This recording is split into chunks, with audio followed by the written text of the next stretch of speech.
Hey everybody, Ryan here from Music City Live. Welcome to the show. I'm here with Jag Huligin, singer, songwriter, performer, and musician. Jag? Yes, sir. What's going on, Ryan? Thank you so much for coming on, man. Yeah, it feels nostalgic being here, man. You know, I know, right? Feels like a second home. That's it. I mean, I was talking with Cruff about that. It's like I met you guys back in the day working here. Yes, I call you guys up. I think I can't remember who he said it was Kirk. You called him. You called Cruff, yeah, and then Cruff called me, and then I called Kirk. Okay. There we go. That's now we chain. got the story That's down. the chain, yeah. And then I was like, yeah, I need some help. You know, can you guys come out, give me a hand? I think we were sorting the trailer and organizing the warehouse. Oh, and yeah. all kinds of fun stuff. But yeah, no, we had a good time doing that, and it was like still pandemic, but like yeah, that's right. Kind of on the tail end of it, but.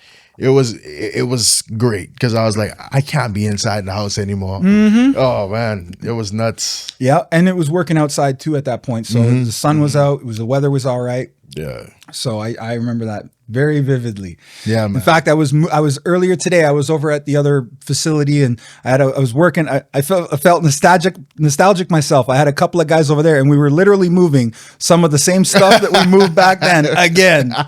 It's like a bad game of Tetris. Yeah, sometimes you just got to know when to give it up. Yeah. You know, when to move on from some of the stuff that we store forever. Yeah. But yeah, so your style of music, we were talking earlier, your style of music is what? It's like hip hop, reggae, dancehall, fusion. Like, honestly, I don't only do those because I do R&B too sometimes, and you may catch me doing a little bit of rake-and-scrape, which is a Bahamian traditional music. Oh wow! Right, so I'm working on a lot of that stuff. I'll show you some after, but like, okay, cool. It's pretty much like it's calypso, very fast and very like. Oh wow! Yeah, it's nice. It's beautiful. I grew up listening to rake-and-scrape. Some of my family members do rake-and-scrape, and like it's just it's literally one of the main instruments is a pick, like a hair pick, metal hair pick. Yeah, with a saw. Oh wow! And then you put like tape on the end so you don't cut yourself. Yeah, right. And you scrape it. Wow. Yeah, I'll show you some videos and stuff so you can see it, but it's pretty good. Like, yeah. So like, I grew up obviously on the island, so it was like reggae was heavy, dancehall was heavy, hip hop was really nowhere to be seen. Like for me, for a long time, even country was bigger than hip hop at some point for me. Well, I was going to ask you that. Where were you born? Where did you grow up? In the Bahamas, Nassau, Bahamas. Yeah. Yes, sir. So I grew up there my whole life, and that's why I got integrated in reggae, like. Reggae, dancehall, R&B too, because you know, smooth, all the golden oldies, right? All the Luther Vandross and everybody else, Al Green, you name it. I kind of grew up under them, but country too, like Henny Rogers, Dolly Parton. My mom was heavy on that. Really? Eh? Yeah. Wow, I never would have known that. Yeah, like it's so weird because I actually did a country song with one of like an artist in London. His name's T-Dog, shout out T-Dog. And people were like, "Wait a minute, you do country?" I was like, "Yeah." Like I literally grew up listening to country. Wow, literally grew up listening to country. Yeah, that's crazy. Because I mean, I've been traveling down. My grandparents had took us on my first cruise ship trip was in like '97, and then. We did another one in 2001, and then I was just hooked. And then I actually ended up with some friends down in St. Lucia and a couple friends that were from Jamaica. And so I've spent a lot of time over the years off and on in a bunch of the different islands. And I've been to Nassau even lately. I was just there like last year. Nice. With my family. But having gone to all these islands, I never would have known there was people that had that much of a love for country music. Oh yeah, it's because so when you go on these islands, the way that the Bahamas is it's made up of like 700 islands and keys, right?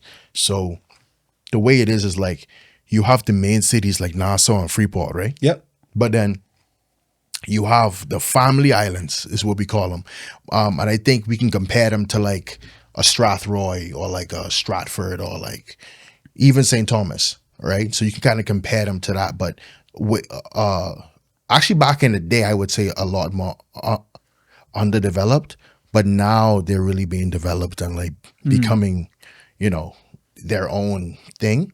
But like my mom, she's from an island called Cat Island. My dad's from an island called Eleuthera. which is his island is the island of like pineapples. So like you go there and it's like That's cool.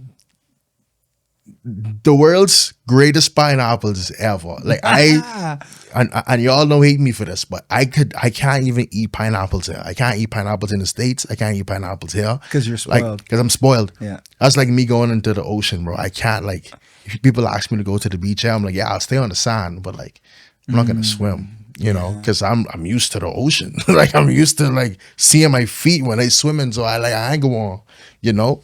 But like, yeah, so like those little islands are actually like more of the countryside of things. Okay. So growing up back in the day, all they had was radio. They just radio, just AM and FM radio all day, and then they'll play country. They'll play country on it So all radio, the time. radio was what brought it in. Absolutely. Right. Okay, Yeah. that makes sense. Cool. And it's interesting, like you talk about the ocean that way and going in the water too. Coming back to that is when people ask me, they're like, "Oh, what's your favorite place you've ever been?" I usually associate it with something fairly emotional, or like some type of connection. And I've been to a few of the islands where the beaches were like the sand was like crushed seashells Yeah, under your yeah. feet, like just white and just pristine, and the water, like you said, is turquoise and it's just clear. Yeah. Like just clear. Antigua was one of those places. There was a local beach that I went to in Antigua. There's like a bay and it's unbelievable. But I've been to the beaches in Nassau and they're beautiful. But I mean, there's beautiful beaches all over. Barbados has some nice ones too. Yeah, they do. Yeah. What's the other one that I've been to? I'm not going to get it. Not St. Martin. Anyway, it's Aruba. Okay. But yeah, there's a bunch of them that I've been to that are beautiful, man. But it's different here. I mean, I grew up north, way up north. I was just up there on a winter fishing trip. When you go up there, we have some spring-fed lakes up there. Okay. And you can see down 30 feet. Nice. No problem. Okay. But you're 36 miles from a hydro pole, from cell phone signal. You know. So you can't scream. Nobody can hear you scream man. out there. No, especially when the wolves come after you. No, it's remote, right? It's in the middle of nowhere. Yeah. So you don't have, it's not like a big public commercial beach where there's all kinds of people and littering and this and that. Yeah. So it's pristine, man. That's nice. We call it God's country, Okay. And there's a lot. I get that same kind of vibe, especially when I go to the local areas in the islands. I get that same kind of vibe. Yeah. No, for real. I do need to go because I've actually seen like video like clips of people like in somewhere in Ontario and like the water's nice and clear and I'm like, where is this? Because I never see this in my life. As long as I've been here for 11 years and didn't see that. As long as you're okay with the black flies, I'll take you to where I'm going. You know what? I've been to Kapuskasing. Yeah. And the black flies over there are intrusive. Yes. They don't care about personal space. They don't care about who you are or where you from. They like I remember having a golf ball size bump from a black fly on my arm. I was like, never again in my life. We avoid June. We avoid the month of June up there. Noted. And as long as you don't go in June, you're usually pretty good. Okay. By the time July rolls around, it really starts to heat up. They don't really like the heat that much. Okay. So July, like middle to end of July and all of August is great. Okay. But sometimes people that don't know will go up there in the month of June, and up north in the month of June in Ontario is not a good time. Man. It's like sometimes it's even like those beekeepers nets. It's like that bad. I went for a funeral, and when I went up, we had like the powwow. Everybody was hanging out eating or whatever, and like it was so bad. I remember seeing one of my nieces run around, and she had this. It was like a netting, but the netting was for like a sleeping bag. Yeah. And she was like, I hate these black flies. And she put the sleeping bag over her head and zip it up. And everybody was like, that's genius. Yeah, exactly. They think it's hilarious until it works. Until it works. And then like everybody was spraying themselves with everything. And the black flies was like, whatever you spray on, I'll eat it. I was like, yeah, Yeah. that's crazy. Yeah, it can be overwhelming the first time, especially if you haven't been up there. So I try to avoid taking anybody that hasn't been up there in those months, And yeah, yeah, in yeah. those weeks, because it can be crazy. So early days for you growing up in the islands and stuff. What was that? What was that like? I guess musically and just in general. I mean, like growing up in islands, honestly, that's like it's an experience I wish to give my kids, right? Like, cause like it it's very character building. I'll tell you that. Like That's a good way to put it. very character building. You got to survive. You got to be able to survive out there. And obviously, like I mean, and it's not even to make it sound like it. It's like just like that, but everywhere is right. But it's a certain level of character you build. Just kind of one learning how to navigate just life, just as a young kid out there.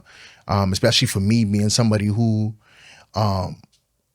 have a different passion from everybody else, right? Like a lot of people around me wanted to be police and firemen and they want to be lawyers and stuff like that. And it was me, I want to be a rapper. And they're like, well, that's kind of weird. And I'm like, yeah, well, like, that's just what was inside me at that point, right? Yeah, yeah. And like, it was the point where like everybody around me, other than who weren't family members, a lot of them didn't get it.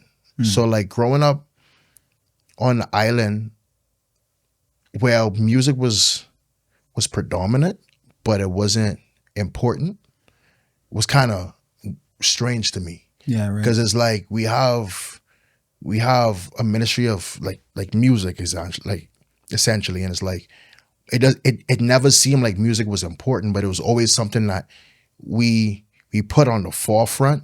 So I feel like there's not a lot of funding going into it and stuff like that, Yeah. especially like growing up. I think now, like to be honest, I've been so disconnected from that since I've moved up here that I don't know. So correct me if I'm wrong, but like growing up, barely any funding in the music like that, except for like big festivals that we have. Yeah, because it generates tourism and commerce. Right, exactly. Of course. Because that's our number one. That's our the number one thing that we do is tourism, right? Yeah. And so That's a major income for the island. For major sure. income, and that's like the bread and butter. So because you look into the hotels and you're going into all of the cruise ships and everything. Yeah. So, but I would say that it was kind of seeing like I've seen Bahamian legends continue to do music through all of that, through all of the like I guess situations that were happening. And like it made me be like, if they could do it, I definitely could do it. Even though a lot of the styles they were doing was different from me, because we're like the way the Bahamas is set up, we're like we're so close to the States, so a lot of the cultures that they have, we picked up a little bit of, right? So Okay. hip hop became a big genre in the Bahamas because of that. When did that happen, do you think? Oh man. I'm pretty sure I would say it happened before my days for sure. Yeah, yeah. Probably like early 90s, maybe late 80s kind of thing. But when I got introduced into hip hop, I think I was about maybe 11, 12 when I started listening to like G Unit. And then like I heard, So this is early 2000s. yeah, I heard Lil Wayne for the first time and I'm like, this is amazing. Because I was a big Linkin Park guy. Oh, yeah. Heavy on Linkin Park, Wow. heavy on Eminem. I was just heavy on Evanescence. Like I was a peculiar kid to like everybody else because everybody else was listening to like dancehall and reggae all the time. I was listening to reggae like kind of like second-handedly for a while as a little kid because my uncles would always play it. Bob Marley was always, Buju Banton was always like on the radio. And then my sister had like CDs of like Linkin Park and like Green Day and all this stuff. So it was pretty, I feel like the culture in the house growing up was pretty like diverse. You know what I mean? And so like learning how everybody else listened to music was a big part of it for me. Being like, okay, you don't even have to only listen to this type of music. You can listen to this too if you want. right? Did you have access to internet at that point? Yeah, early 2000s. I think we got our first computer 2002, 3 maybe.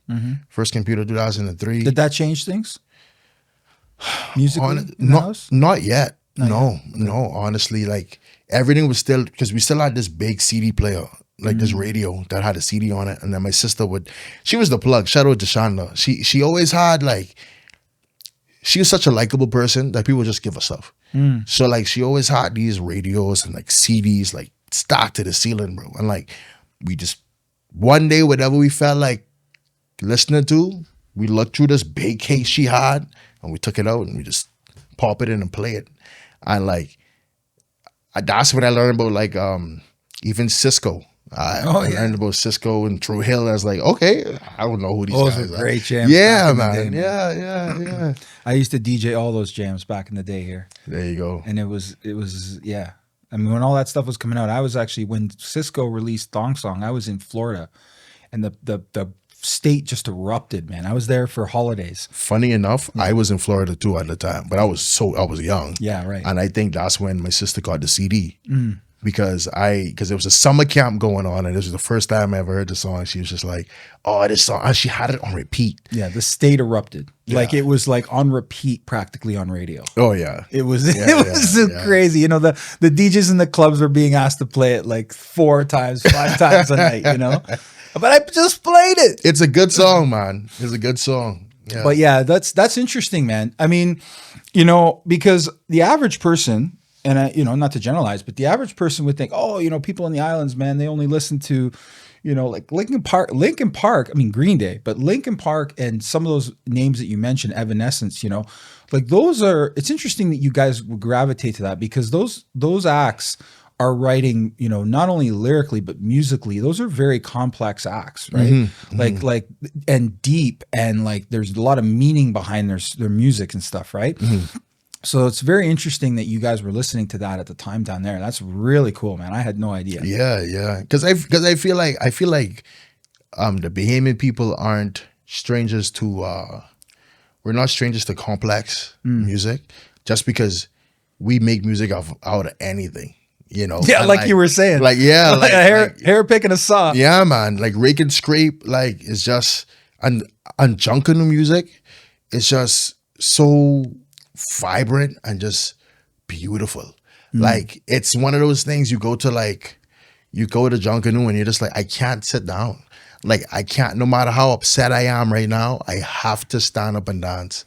Something could have went terribly wrong 5 minutes ago and I have to stand up and dance, because it's just so contagious. You know, it's funny you bring up dancing. I was going to bring it up later, but we'll talk about it now and later. The dancing piece for me is interesting because I love dancing. Back when I used to DJ, this is like, I want to say 95 through 99. I was DJing reggae, calypso, soca, dancehall, all of it, hip hop, R&B, the whole works. And I had a few regular gigs that I did. But like, I cut my teeth learning how to dance and grind and all the various things that we did up here. But dancing was a big part of it for us. Big part of why we did it. Not only DJing, but just clubbing and general was the dancing aspect of it. Like girls would go in groups up here, would go out and just to dance. Absolutely. They didn't want to get picked up. They didn't want, there was nothing sexual about it. It was they just wanted to go out and dance. Absolutely. And this started actually before my generation. Like I got in young. I started DJing when I was like 13, 14, 15. But before I did, even my mother was still, you know, my mother had a sister who separated from her husband, and they were clubbing even when I was young. And, you know, because my mom was trying to help her sister out. And so even my parents' generation did a lot of clubbing, not only obviously in the early disco days, but even in the later days, like the late 90s or late 80s, early 90s. And then my era, which would be like mid 90s through mid 2000s, it was when I was doing in the club scene. Dancing was an incredibly huge part of what we did. And you can see that in Canada with shows like Electric Circus. Okay, yeah. Which was a show that was hosted on Much Music. And the show was literally, we just did the anniversary party last year in Toronto, and it was an absolute pleasure to be there and be part of that. But this is a televised show of people dancing on the street, go-go cages, like they had at the Much building. They had a whole area for it, and there was a television show, and it went on for years. But dancing, I feel for not just reggae and those genres, but for all danceable genres, it was such a big thing. And lately, this is what I want to talk about. Lately, I haven't seen as much of it. When I had Cruff on, we were talking about this because he was telling me there's some jams in Toronto, there's some parties and stuff that he goes to that it's a thing again. Yeah. Right. But I'm interested to sort of hear your take on it between sort of the Caribbean and here, because you talk about it down there, like, I got to get up and dance. See, that to me is something that I feel is missing. And I don't think people realize that's a thing. And do you think that that's just the time that we're in, or is that the music? Is it the music that gets people going? Like, what is it? I think it's a little bit of both, but I think mainly it's the music. I feel like a lot of the music coming out right now is people are making music to look good.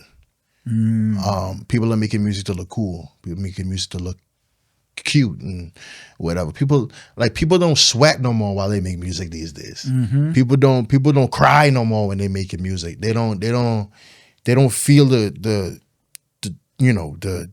music in their bones no more.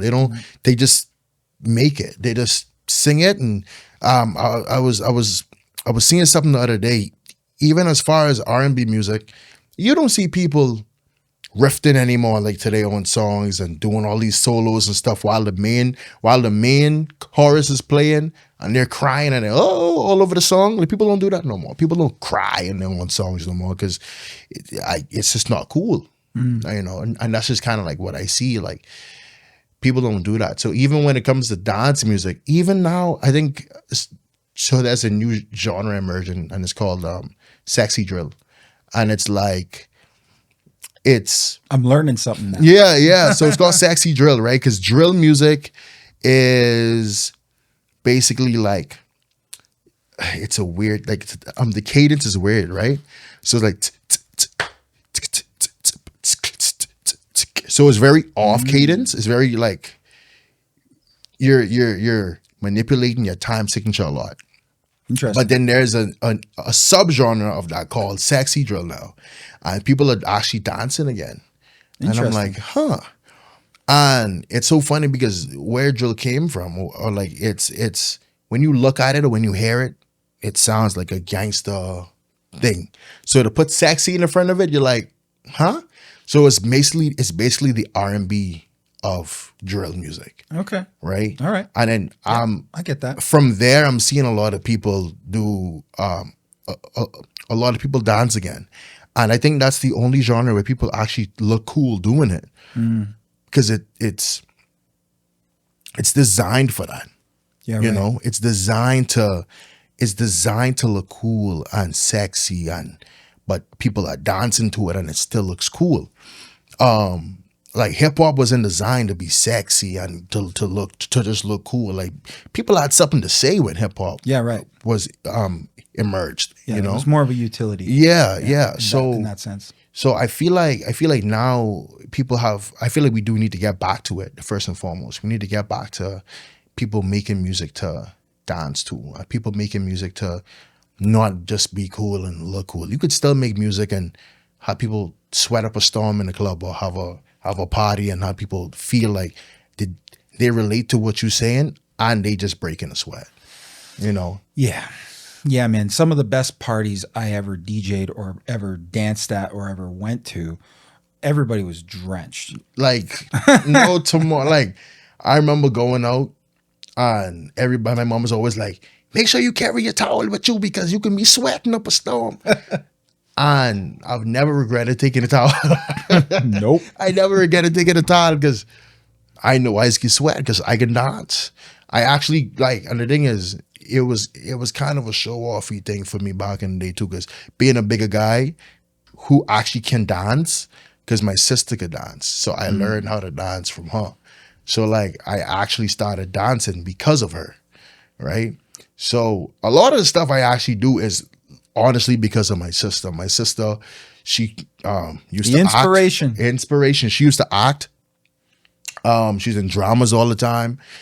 She was involved in church. She used to dance. Like she's a part of the dance team. Older sister? So, yeah, older sister. She's like Yeah. 11 years older than me. Okay. But like I always look up to her because me and her, like we have a very similar personality. Very like outgoing, very like, yeah, let's go. We never want to be home. My brother is like more he's very Chilling. to himself. He chills out. Yeah. But when it's time to dance though, this guy is on the floor and we there. Like we all ready to go, right? Wow. But like, yeah, I like she taught like just watching her, I was like, okay, I gotta dance too. And I just learned how to dance from her. I'm like a chameleon in that way. Like I just kind of have I can learn very quickly, especially when it comes to the arts like that.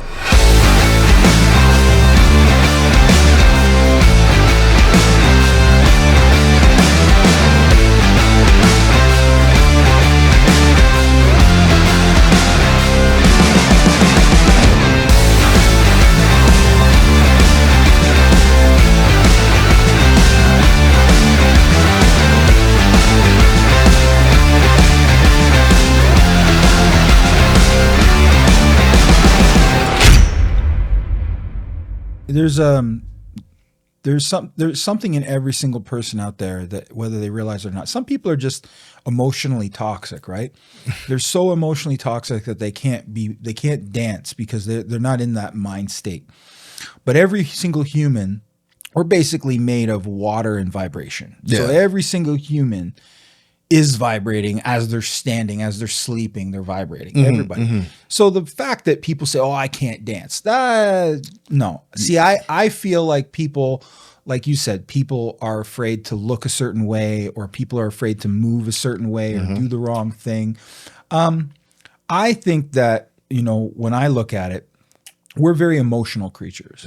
So a lot of it stems from what you were surrounded by. Like I mentioned earlier, my mom danced for years, right? Yeah. And I grew up with my mom dancing, and my dad played in a band, and and he danced a little bit and moved on stage and stuff. And I grew up DJing, so obviously dancing was a huge part of my upbringing from the time I was, super young, like 11, 12 years old. And so dancing for me was just something that you do.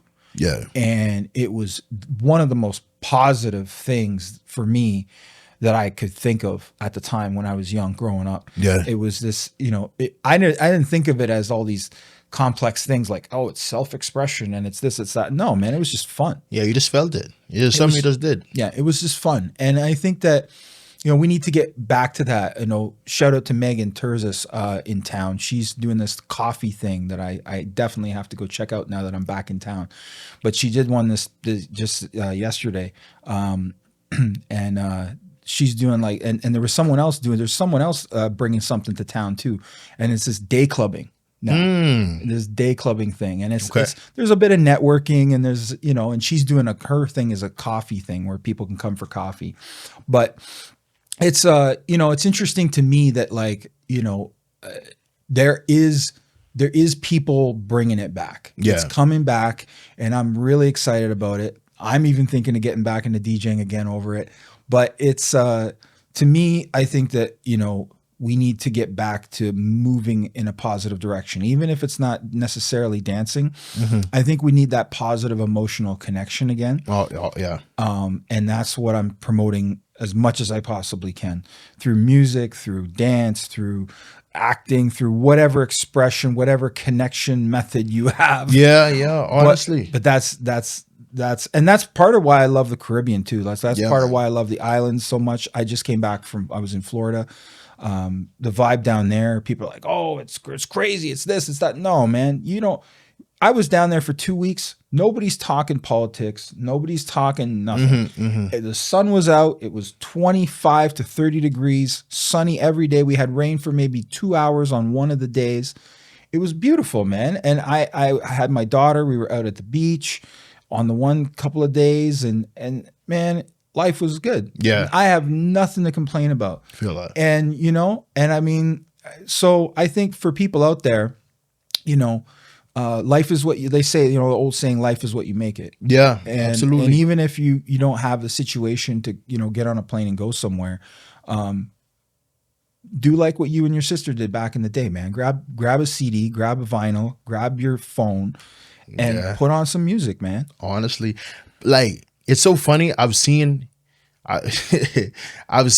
music make some of the roughing and the most toughest and dangerous people, the most gangster people I ever seen in my life, have fun, dance, enjoy themselves. Like in a club or at school, or like, because we used to have school dances and stuff like that too. And like, and then like there was some people in school who were like definitely a part of the gang activity and stuff like that. But in that brief hour to like 45 minutes to however long the dance is, everybody dancing and enjoying themselves. Everybody dancing and enjoying themselves. Everybody. Now, I'm not gonna say it was always perfect, but for the most part, honestly, like we just had a good time. Yeah. And like it shows you that everybody's just human. And like I feel like a lot of us just a bunch of big babies sometimes, and like that's why it's hard for a lot of people to express themselves, because we get stuck at certain ages where trauma hits us, and it's like we don't know how to express that. We don't know how to express why we feel so angry all the time. But then as soon as music's on, we're like, yo, I don't even remember what I was mad about 5 minutes ago. Exactly. Exactly. So like it's just like, man, it's like we have natural cures to all of our problems, and we just don't want to take them because we look weird. We look way weird at doing it. Like, nah, come on. Like I'm a big guy, and so like it's always been a thing where people always made fun of me because it's like, bro, like you big, you got boobs and you're dancing, and I'm like, I don't care, bro. Like I would dance forever. Yeah. I would Good for you, man. make myself Love it. flop all over the place if it means that I could get 10 minutes of happiness or 10 minutes of just expressing myself or whatever it is I'm doing, I get it. I was a big guy for a lot of years too, and I was almost 300 pounds at one point, and I get it. The connection to the positivity and the music and all that never left me. Yeah. Never. When you were growing up, did your parents, like obviously your sister played a big role, but what about your parents? Like your parents supported music and all that, or what was that all about? My dad was always in the bands and stuff like that. Yeah. I think he played the trombone, I think, right? And then my mom could sing. I never knew why, but she could just sing. And she has a very like her voice is very, how to say it, like it's more on the I guess we could say countryside. Okay. But like country in the sense of like home, like the Bahamas. There's a certain tonality that comes with like being like an island singer, and she has that. And like I just never knew where I came from until like I really, well, not recently, but like when I was younger, my uncles, all my uncles can sing. Every one of them can sing. Even one of my uncles has a group. Please forgive me for not remembering the name of the group. It's been so long. And my grandmother was a part of it was a thing they used to do in DC called the Smithsonian. And she does she did folklore music, which is like,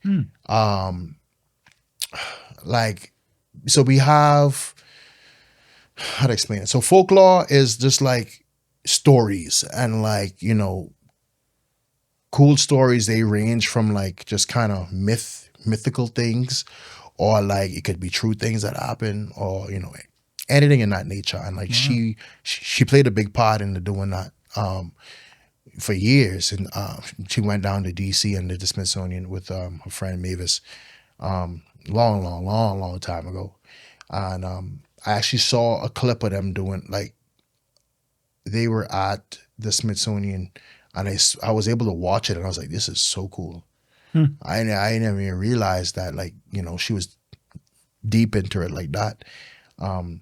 But it showed me, I was like, oh, this thing goes back generations, And even my cousin, like, I just grew up around amazing musicians. Like my cousin, shout out Mansa Campbell, King Mansa. I think that's what his Instagram handle is.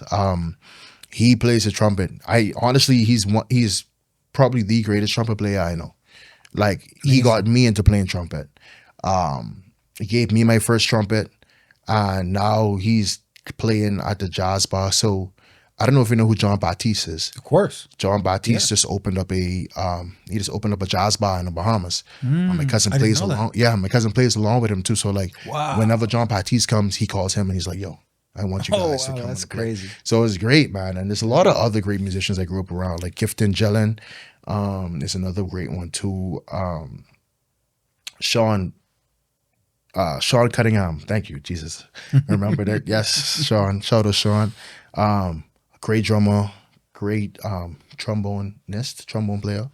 I just grew up around a lot of great musicians, and it was kind of hard to not catch the alley hoop from God and be like, I need you to be a musician too, because there was just too much people around me doing it. You know what I mean? Yeah. That's cool. Yeah, man. And so when you were growing up with all that around you, we talked earlier about your sisters sort of, bringing certain genres to the table with the CDs, and the radio obviously played a role, but was there specific artists that sort of inspired you, that ones that you listened to? And stuff? Absolutely. Like Bob Marley being one of them for sure. Michael Jackson was had a heavy hand in it. So funny enough, Michael Jackson, when I first started watching Michael Jackson, that's when I started like adapting his dances from what I learned from my sister. So I was like, I started looking at him and like, I'll just walk around the house moonwalking, walk around the house all day, just kind of dancing and doing stuff that I see. Cause like I mentioned before, I'm like a chameleon. I could kind of do whatever I see, right? In like my environment. So that's the kind of thing that I used to do. So like growing up and seeing Michael Jackson dance, growing up and seeing like, James Brown. And my last name is Brown too. So every time I saw James Brown, I was like, yo, that's my cousin. So I like, I try to do that. But it was always great. Like just kind of like seeing other big artists, especially seeing like Black musicians really like do it. I watched, I don't know if I was talking to somebody today about it, about like watching Ray Charles. I think the movie was Ray, and seeing Jamie Foxx in it and stuff like that. Like, and that was incredible. Incredible movie. Crazy. And like, even just movies like that and stuff like that, like I just saw and it's like, yeah, this is so inspiring to me. I just want to do music all the time. Some of my biggest inspirations, I would say, is Big Sean as a rapper, Lil Wayne, even Christian artists too, like Andy Mineo, Lecrae, KB. But that's like my top 3 right now for like Christian hip hop, because I was heavy in the Christian scene. Growing up, I grew up in church, sang gospel all the time. And then I was trying to find like a cross in between like hip hop and Christianity, and I found this little genre called CHH, right? It's Christian hip hop, and like a lot of those like just amazing talented guys in that genre, and I was like very inspired by it too, because I'm not a guy I don't cuss in my music, and I don't cuss generally, so like I was like, it kind of felt good listening to people who have the same ideology as me, right? And being able to see that it was possible to make music that people love, but you don't really have to swear. You don't have to cuss and be like have profanity in it in every lyric. You know what I mean? Yeah, of course. I mean, but we all are human, and sometimes we express ourselves, and sometimes you may have a word slip out here and there. But like, I mean, that's kind of what I want to make sure I avoid. Handling my emotions better than always kind of putting them. There it is. You know what I mean? Always putting them in the forefront, because I want to teach people that we can handle our situations way differently than we do.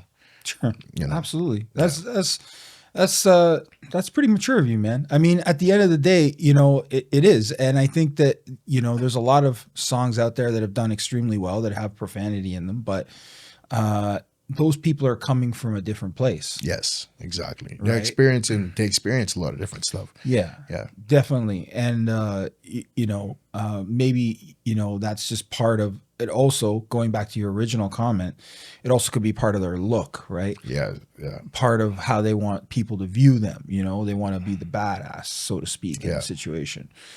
So I get that. That's a thing.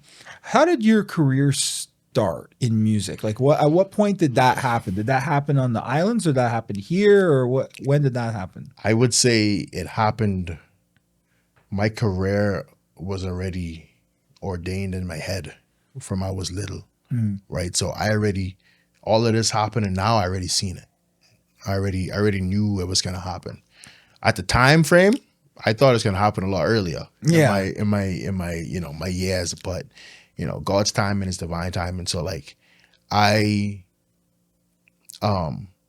already knew that I was gonna be doing music. I already knew I was gonna take it to another level with music and not kind of just stay where I am. And it officially started when I came to Canada. Just because I came to Canada right after school. So soon as I graduated, I spent a couple months home making some money. I came right to Fanshawe, went to music industry arts, and that's when I was exposed to a lot of different artists and a great roster of professors there too that like showed me how they made music and made money doing music and made it professional, like made it bread and butter, and I started doing a lot of shows, a lot of just Roxbury gigs and Fitzrays and stuff like that, and like I was able to start getting that stuff monetized, from James. James helped me out. Shout out James. Helped me out a lot with just kind of finding me gigs, and like I think he was the first person that also got me my first paid gig that wasn't wings and beer. it was that's a life goal, right? Yeah, man. Yeah, as my first little $50, I was like, what?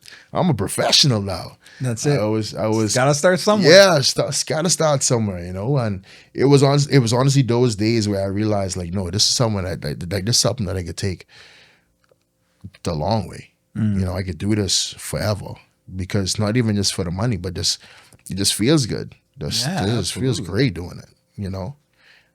Why Fanshawe? Fanshawe because very long story short, Fanshawe was one of the schools that I went to see at this college fair in the Bahamas. Oh, really? Yeah, I was. Wow. So weirdly enough to say, the way that they have the grading systems in the schools, they have like you ranked. So like whatever stream you're in, like if you were in, for example, 12A, that was like one of the highest ranking classes based on your grades and academics. And I was in one of those classes. I was in one of those streams. So they got 2 of the top streams, and they took us all to like this college fair. And they were like, yeah, you guys are going to go to this college fair. And Oh, wow. you're gonna So Fanshawe was at a college fair in the Bahamas? in the Bahamas. I had no idea. I met Mary Lou van der Hoeven, very lovely lady. She was doing the international students thing at the time, and when I met with them, I had a lot of other schools on my radar, from Florida to Atlanta to Halifax, like PEI, but Fanshawe was the one that was very like adamant about having me there, and it made me felt like more of an individual than a student. So like I even had a scholarship to a school, and it was for dance, theater, and music, and their communications took so long. By the time as they asked me about like my residence and like where I'm going to stay and stuff like that, I was already ready with Fanshawe. Fanshawe had already like pushed me to say, hey, let's find where you're staying. Let's get you like they had everything covered for me. They had like my books was covered, like things like that. I never took advantage of them. Sorry, Mom. But All my books was covered. They had everything was covered for me. Like it was great. And so like I was like, it was a no-brainer going to Fanshawe. I was just like, well, I'm gonna go to Fanshawe because everybody else is taking too long to message me. It took certain schools like 3 months to respond. Oh wow. By the time so the week I was going to Fanshawe, I was actually going to Fanshawe for photography. Because music industry arts was too full. Then the week before I was flying up, they were like, "Hey, we actually opened a spot for you. Would you still like to be in MIA?" And I was like, "Yeah, of course." So then we had to switch me from being in photography to music. Wow. And literally, when they said they made a spot, they weren't lying.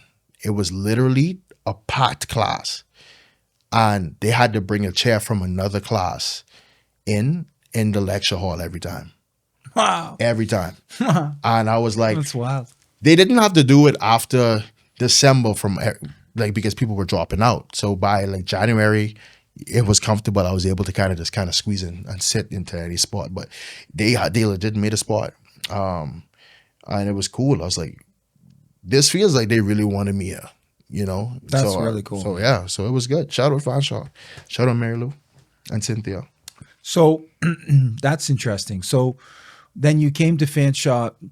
Were you playing instruments at that point? Like what are all the instruments that you play? Yeah, I was playing trumpet. So I was playing trumpet and I was playing keyboard. I was playing the piano.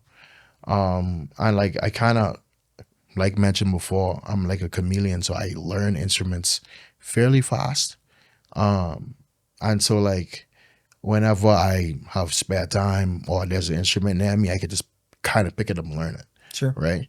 But my main instruments was piano and trumpet at the time. So and vocals. I went in, came to Fanshawe, and I just kind of kept doing that. But I kind of strayed away from those instruments just because I didn't, well, except for piano. I still play piano, but like I haven't played trumpet in a long time. I was telling Jeremy earlier, I haven't really played the trumpet in a long time. To say like play for somebody. I think the last time I played trumpet for somebody was actually AFOS at one of the FCLMAs in like 2016. Oh wow. Yeah. I was a part of the little band there too. So that was it. Like that was the last time I played trumpet. But you know, you never really lose it. You know, especially if it's still around it, you never really lose it. Other than instruments, is there any other talents that you brought to the table when you came to college? I never used them. I know, like I act as well too. Oh, yeah? I act and I dance, like professionally dance. Oh wow. But I just haven't done any of that in a long time. What style of dancing? Just mainly hip hop dancing. Hip hop dancing. Dancing, yeah, for sure. That's cool. Yeah. What there's so Fanshawe obviously played a big role. I mean, there's a lot of really great professors there. Yeah. That probably at that point, you know, probably would have, a lot of that stuff would have blown your mind too, I think. Oh, big time. Coming big from time. where you came from, right? Big time. You like know? It's not like you grew up in downtown Los Angeles where you had access to people who've been there and done it. Yeah, no. Like it was, like seeing it on a bigger scale like that, like from profs like Don Broadbeck to Dave Martin, to who's funny enough, Dave Martin's nephew is actually one of the Christian hip hop artists that I used to listen to. Wow. Yeah, I didn't even know until one of my brothers, like Kirk, shout out to Kirk.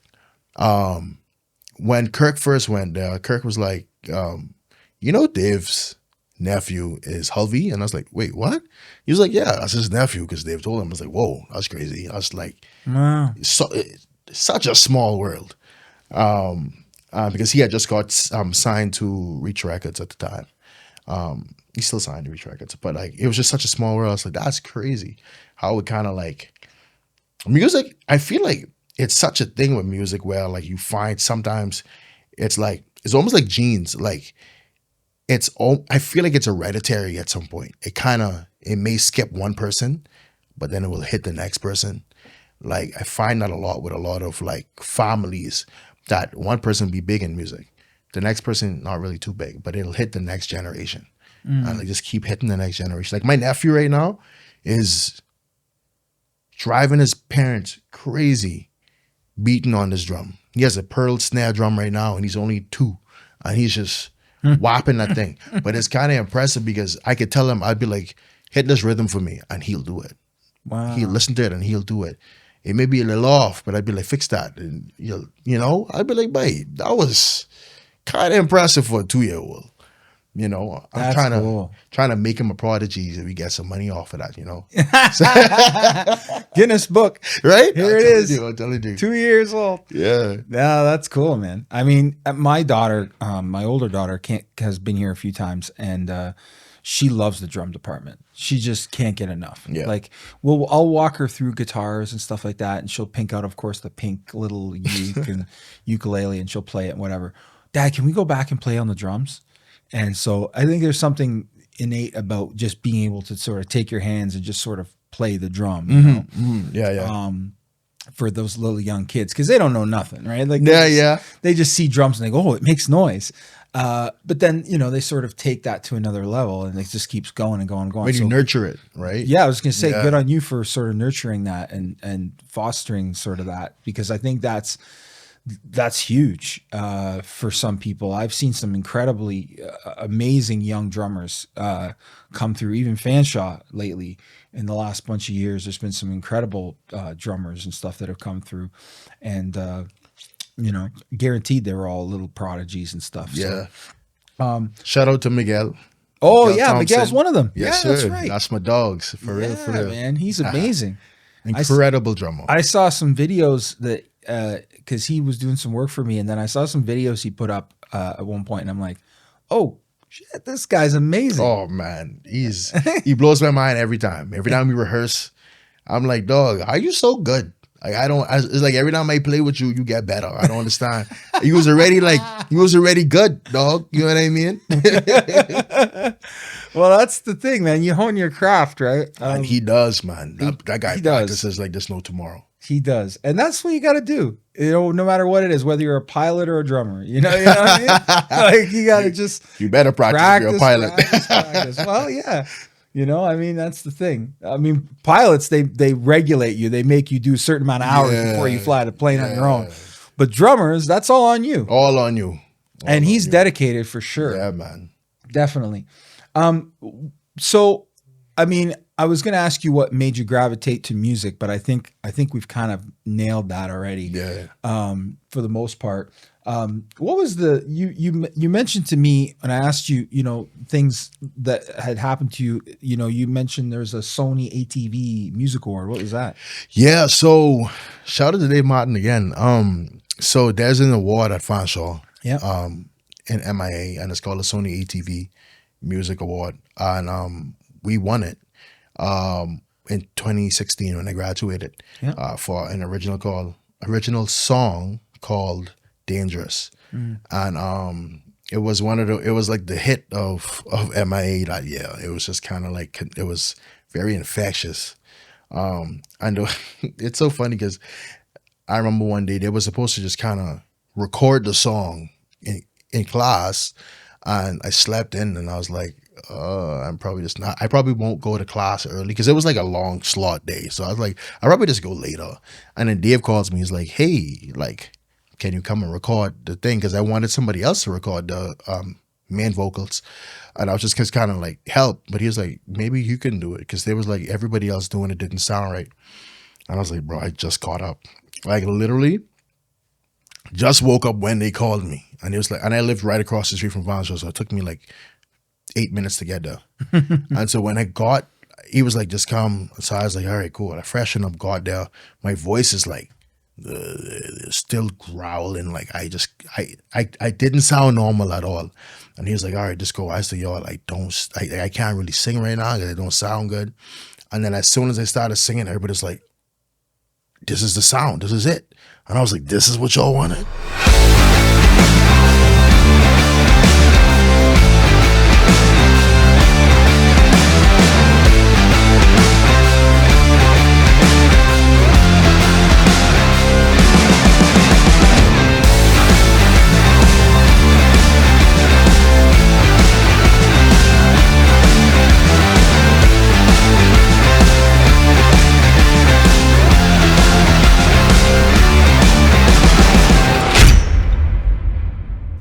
Y'all wanted grogginess. Y'all wanted tiredness. Y'all wanted stress. That's what y'all wanted to hear. Depression on the song. I was like, dang, all right, cool. And like, yeah, it was, we won the award. So basically what you do is you go to Toronto and you go to the Sony building. And so we met with like all of the CEOs and everybody there. Oh, wow. And ran into Fifi Dobson, actually. That's random. Yeah, it was so random. And she was just like eating the sandwiches with us and chilling out and hanging out for a little bit. Shout out to Fifi if you see this. Yeah, like it was just a cool experience to go there and like show them your demos and That's a show great them all opportunity. the stuff. Yeah, it was great. And then like yeah, it was something that like at the time in 2016, I was like, it made me feel like, oh, it was also one of those other reminders of like, oh, this is real. This could really be something, You have people listening to your music being like, this is good. You got to keep trying, keep working at it. And I was like, all right, cool. And then years later, my best friend gets signed to Universal. And then I'm like, okay, back into the building, back into Universal, into Universal now, seeing everything, being around the amazing talents, and then like seeing what it takes to really be the artist you want to be. Yeah, absolutely. So it's like, I feel like every month or every year now, it's just a reminder kind of pops up. And it's like, yeah. Like even last week, went to not Vancouver, went to Montreal with King Cruff. And the energy in Montreal is always amazing. I can't even lie. It's always great to be in Montreal. Like they just love art. They just love music up there. Yep. They don't like if you're good. Oh man, they support. Oh yeah, they come out. Shout out to Montreal, man. You guys are. I have to come back up there too. Once again, I make it a thing that I have to go up there at least twice a year now. Yeah. I agree 100%. I've said it on multiple episodes that Montreal is the art, like all around. It's the arts capital of Canada, man. In terms of support, like the people really do show up, and not just from the attendee standpoint, but even the industry, like equipment and just every aspect of it. They really they know the value of it, and they talking about when you were saying the islands weren't really putting in the money. I mean, they put in the money there, man. In some cases, even more than they need to. Like I've done some shows in Quebec City and Montreal where the production value is like, whoa, like this is crazy. Yeah. Like, who's playing here today? But they really do. They go all out, and the people and they do that because the people support it. Yeah. I had a friend of mine on episode 2. Shout out to Jay Allen. And this stuck with me ever since that episode. He made a comment. He's like, how come everybody can support the $100 ticket, or, in this case right now, the $300 ticket? Why can't people support the $20 ticket? Yeah. But Montreal does that. Yeah, man. They come out. Yeah, and they support all those various levels of the arts. So I think there's something to be said about that. We definitely need to do a better job of that. I had an artist actually reach out to me today or over the last like 24 hours, and they're like, hey, I'm country act, I'm looking to get booked in town, and they were booked on an opening slot, but it didn't pan out.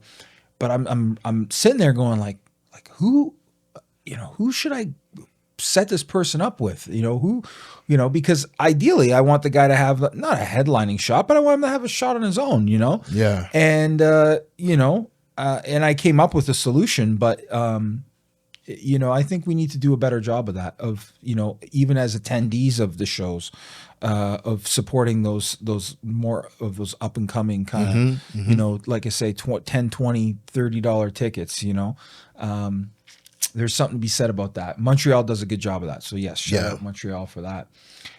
Speaking of which, like London in general, like you're here now. You stayed here. Yeah, London is home now. It's home. Yeah. Okay. Yeah. All right.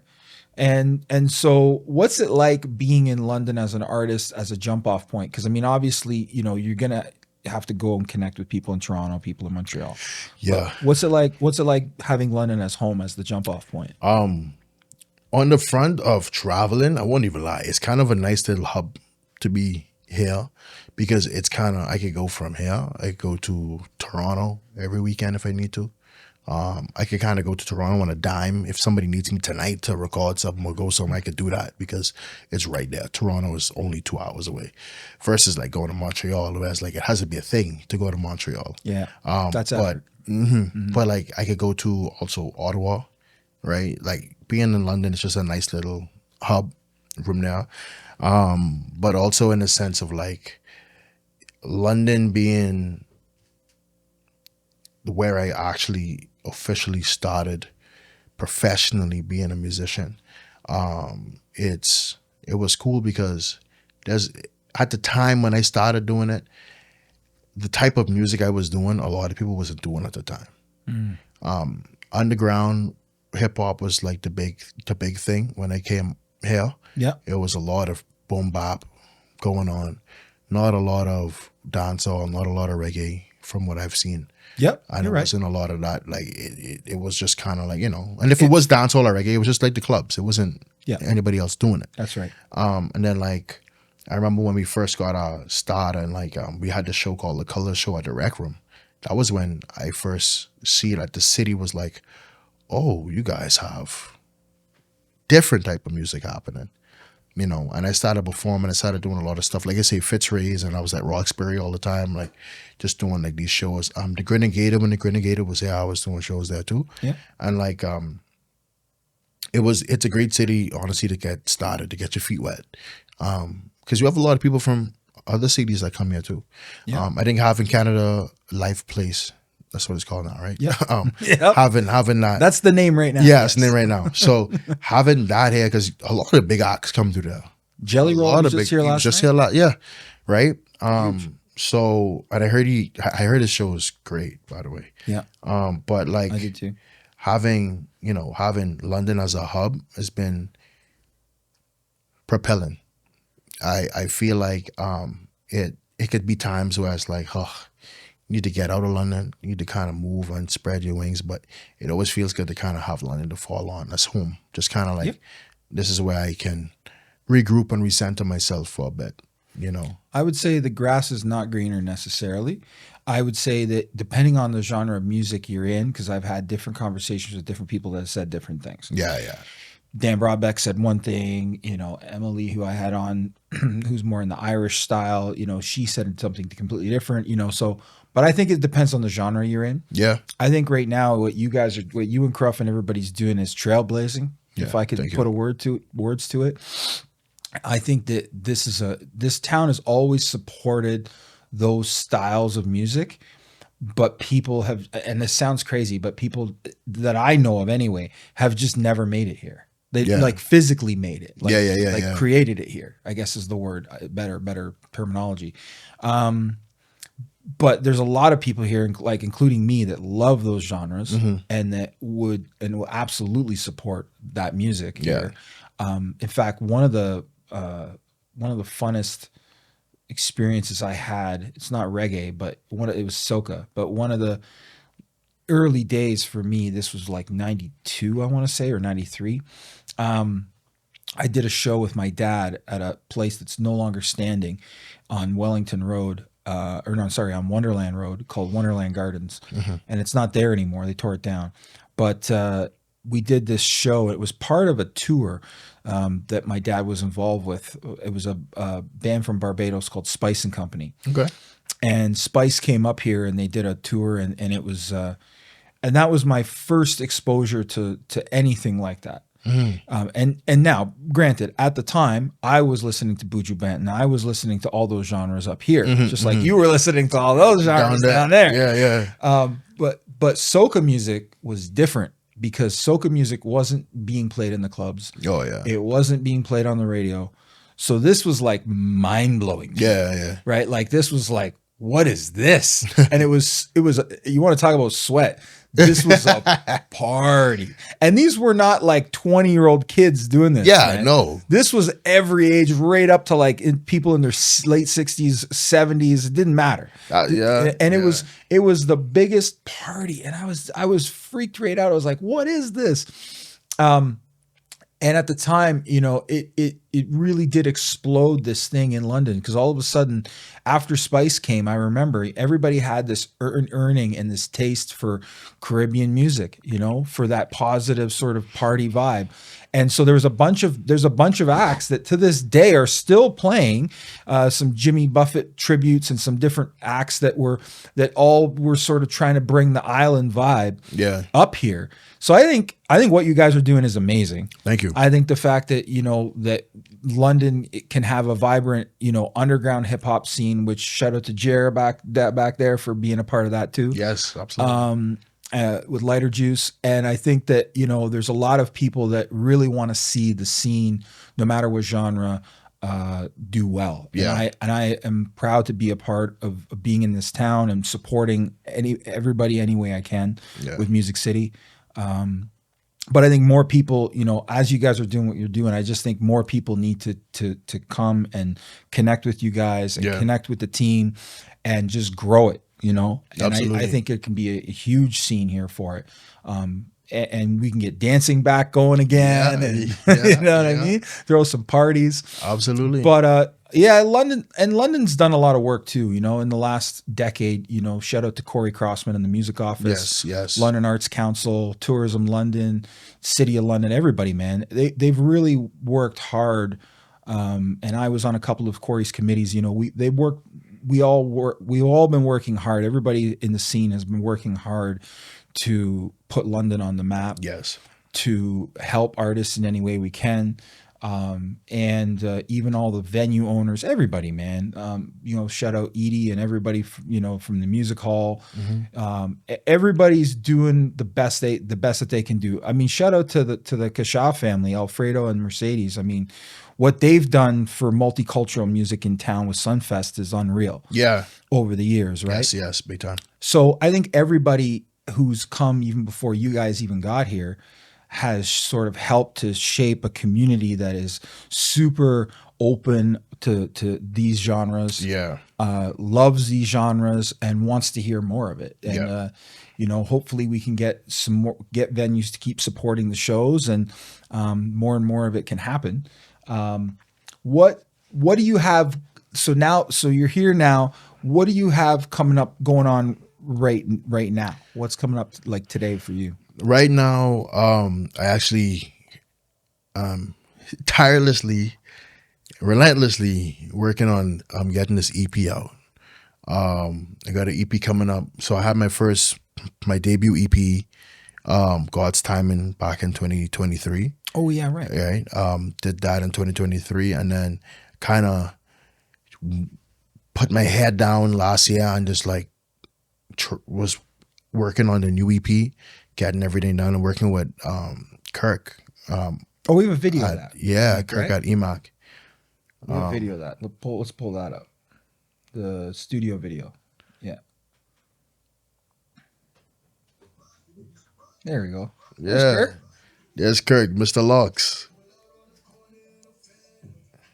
Yeah, so wicked. Yeah, man. So like just working with him, first of all, we grew up together. So that was the first and foremost. So it's kind of I didn't know no-brainer. Yeah, like we went to the same church growing up. Yeah, wow. Kirk and his wife. We all went to the same church. That's a small world. The way it worked is his wife used to actually dance with my sister. My sister used to be like a dance like teacher, I would say, or like leader in the group they were in. And then I met her through my sister, and then we used to go to like children's church together. And then I met Kirk through them by doing they had a drama team, and I joined the drama team with them, and then me and Kirk we got close ever since then. Oh wow. And then when I went to MIA, I was like, bro, the only person that I want to see in MIA right now is Kirk. And so every year I was bugging him, like, bro, you coming? When you coming? You coming? You coming this year? This year? He's like, no. And then finally one year he said, I'm coming at I was like, what? I was like, let's go. So he did it. And That's awesome. yeah, man. So so me and him are working on this EP right now, finishing it up, just getting all the final touches going. Shout out to Rob. But yeah, like we have the EP, and then after that, we're gonna be doing a lot of press stuff, a lot of hopefully trying to do a little tour Oh yeah, just to get my feet wet in touring and seeing what that life is like. And, like just like a regional tour or across Canada. just across Canada, because I met some people out in Montreal who want to do some stuff. So it's like, you know what, I'll do Montreal, and then we'll dip back into Ottawa, and I have some connects in Guelph. And like, let's just do something in Guelph too. Wherever we can get something, let's just do it. Let's make it work. Let's make it happen. Just to kind of get the name out there. And that's pretty much. I have about 2 different projects happening at the same time. There's another project I'm working on that I'm looking for some funding. So all the rich people watching this, put the money over here. It's called Dimensions, and it's kind of yeah, we're gonna talk about this. Yeah, so it's just pretty much like just showing how an artist life is. Like right now I'm doing this, but then I gotta go home and cook dinner for my family. Or after this, tomorrow morning I gotta wake up and go to work at 9:45. I'm not doing music full time yet, unless when you rich people wanna invest, right? Yeah. Right. But like it's one of those things where like I want people to see that, because a lot of people, so funny. I had a situation. One of my coworkers was like, yo, like one of her classmates didn't know that I didn't do music full time. They didn't know I worked. They were just like, wait, I thought he was just like an artist. And I was like, nope. I get up and I go work every day, every day. And so like that's why I kind of wanted Dimensions to show the different time frames and the different whys, not even the hows, but more of the why am I doing this? So why am I bringing this song out? Why did I decide to record it this way? Why did I decide to stay up at 3 a.m. to record the song? Why? Yeah. Stuff like this. So yeah, that's another thing that I'm working on too. So there's a lot of stuff happening this year that I'm excited about. That's cool. Wicked. What are some of the, was there any challenges, would you say, up to this point in your career? Have you had any sort of challenges that have come up? Oh yeah, big time. Like just even like trying to adapt to the whole content, just like making content and having to make content so people could see you. I remember just posting, a single on Instagram, people seeing it, be like, whoa, cool. And then just like clicking it right away. And now it's like, I gotta make content. I gotta edit it this way. I gotta shoot, 30 shots and go somewhere else and have my captions. And, there's almost no mystery behind a lot of the artists anymore, because you see everything now, which is a great thing too, because a lot of people want to feel connected, to feel something. So that's also a great thing too. It's just that to adapt to it, to be in the other side of it, it's like, oh, I got to adapt to doing this too, especially if you're not signed or you don't have any, a team. Luckily I have a team. Yeah, I was going to say, right? who is your team? So the Coalition is the team. Also Regal Music, you work with Regal Music, and Coalition, and like we do a lot of stuff together, right? Like cool. It's just a collective of amazing artists, amazing people in general. We got a lot of rappers. We got amazing rappers like Randall Rains, amazing DJs like DJ El Colocho, Trey Six, Jeff. He is our video guy, videographer, BTS, movie, you name it. He can do it. Amazing. And then you have producers like myself, Solo IT, just a whole slew of people. Amanda Amovio, incredible guitarist, incredible vocalist, incredible artist all around. Mercedes, she shoots a lot of the content, a lot of the BTS stuff as well too. And then we just have a great team of people who just kind of just love each other. We love on each other. We try to keep it even just out of music and just hang out. We haven't done it in a long time, so you guys, let's make this happen after this interview.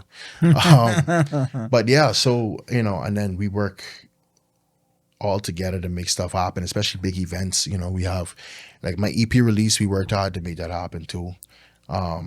So yeah, man, it's just having a team is the best thing that you could have. Yeah. To make stuff really, really go. You need an engine to make something run. Oh yeah. Right. You can't do everything yourself. No, you can't. No, you can't. And that's the thing about this day and age now is like, yes, we have access to phones that are $1,200, $2,000 that could shoot in 4K now and all this fun stuff, right? But then like, that don't mean you gotta do it. That don't mean you gotta mix and master your own songs. There's only so much energy, man. Yeah, man. You can't. And people wonder why they burn out so much. And you can't. Yeah, and you can't let the. I mean, like you said, the thing that people are consuming is you. Mm-hmm. So if you're burnt out, then there's nothing left to consume. No. You know what I mean? The show ain't gonna be that good no. if you're exhausted and you got nothing to give. Exactly. So you need to focus on the craft. I did some speaking stuff back in the sort of 2012, 2013, 14 down in Miami and stuff, and people would ask me, how do I get my career from here to here? It's like, well, you need to build a team. Yeah. You can only go so far on your own, and then you need to build a team, and the team has to be committed, and they have to be, they have to be on the same page as you. Everybody's got to be working together as a family, right? As a unit. And when you do that, it's great. It can be magical. Good and bad. Everybody's got some kind of baggage and drama, so don't think that you're going to find the perfect team, because that's never going to happen either. But everybody, as long as everybody's on board and everybody's committed, and and what you're doing is positive, and it's what people want, then I think you're going to get traction and people are going to get inspired. Absolutely. What in terms of collaboration? Obviously, I know you did you did a track with Cruff, which blew up, for lack of better terms. Yeah. What about collaboration for you? How does that fit into the whole plan? Honestly, there's a slew of artists that like I've been working to get some features with, and like even just to build with, right? Like Supreme Swiss. He's a writer in Toronto.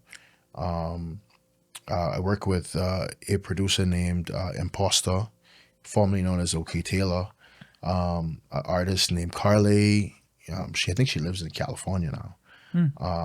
She was also an MIA graduate too, I think. Oh, really?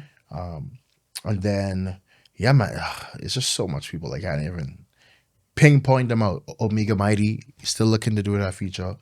It's just so much people that it's just incredibly talented people that I feel like working with all of these artists and producers and engineers, and it helps. You get one step closer to finding the connect that helps change your life. The more you do, right? So like the more collaboration, the more people you meet, the more networking you and the more people you meet. So like that's why I'm so big on doing that, on like going to this event or doing a feature with so and so, because when I do that, it gets me a step closer, and also we're making good music at the same time. Yeah, you know what I mean. So it's like you win. It's a win-win. But collaborating is important because even I collaborate with local, like with Bahamian acts too. Shout out to Judah the Lion. Shout out to Jay O'Neill. Like I've been collaborating with people that are just incredibly talented who has the same vision and they want to go the same places. Amazing. And when you find people who want to go the same place, you carpool. Yeah, right? There you go. Right, yeah, I like that. So if you want to go to the top and I trying to go to the top, why don't we just hop in the car and go together? Yeah, man. That's why I love working with King Cruff. I love working with Solo YT.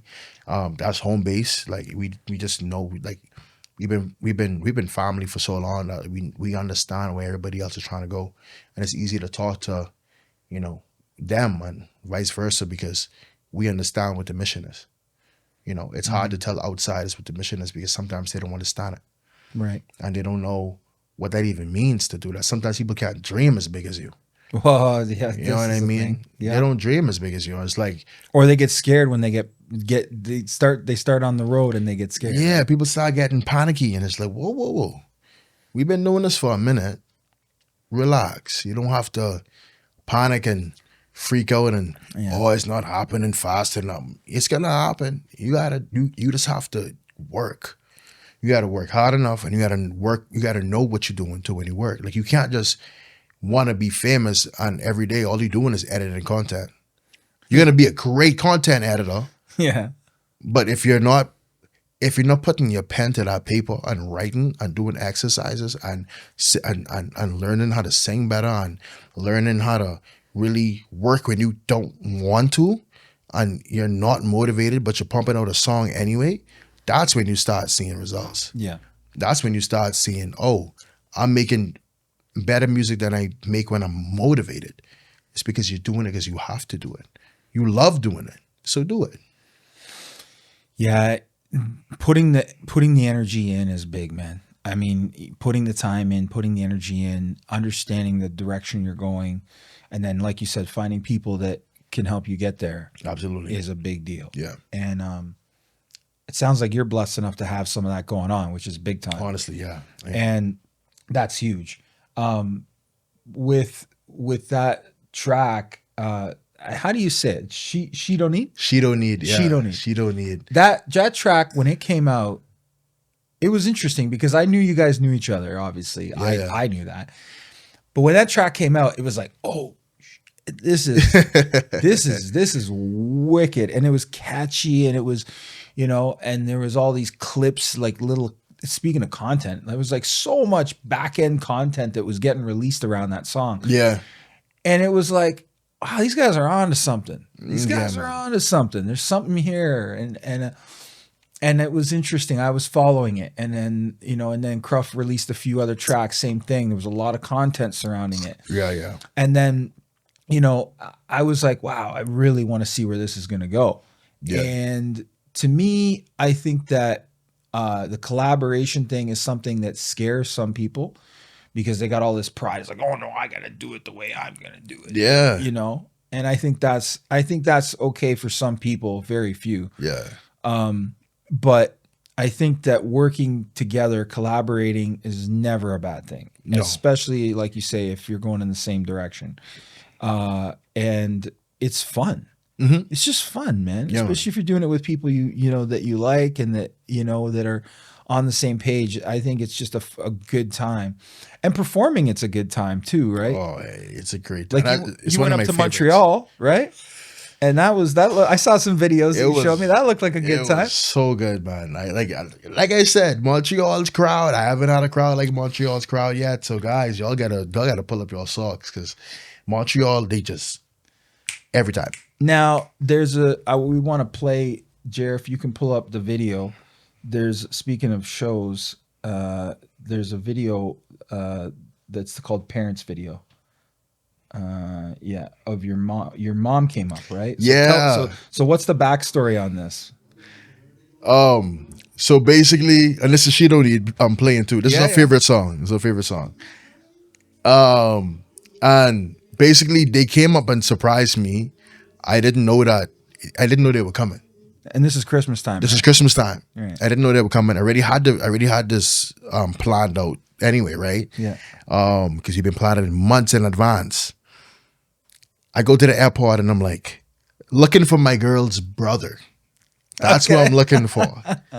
In hindsight, she's stalling me from going to grab him because they were there. So I'm booking it. I'm looking for him. I'm like, I don't see this guy. I'm looking for a white guy. I turn around and I see two black people. I'm like, why these people look so familiar? Oh, it's because they look like me. Oh, it's because they're my parents. Wow. I'm like, dang. So I'm going crazy in the airport. I'm like, screaming. And then as that happens, I'm like, okay, cool. They get to see me like actually do this.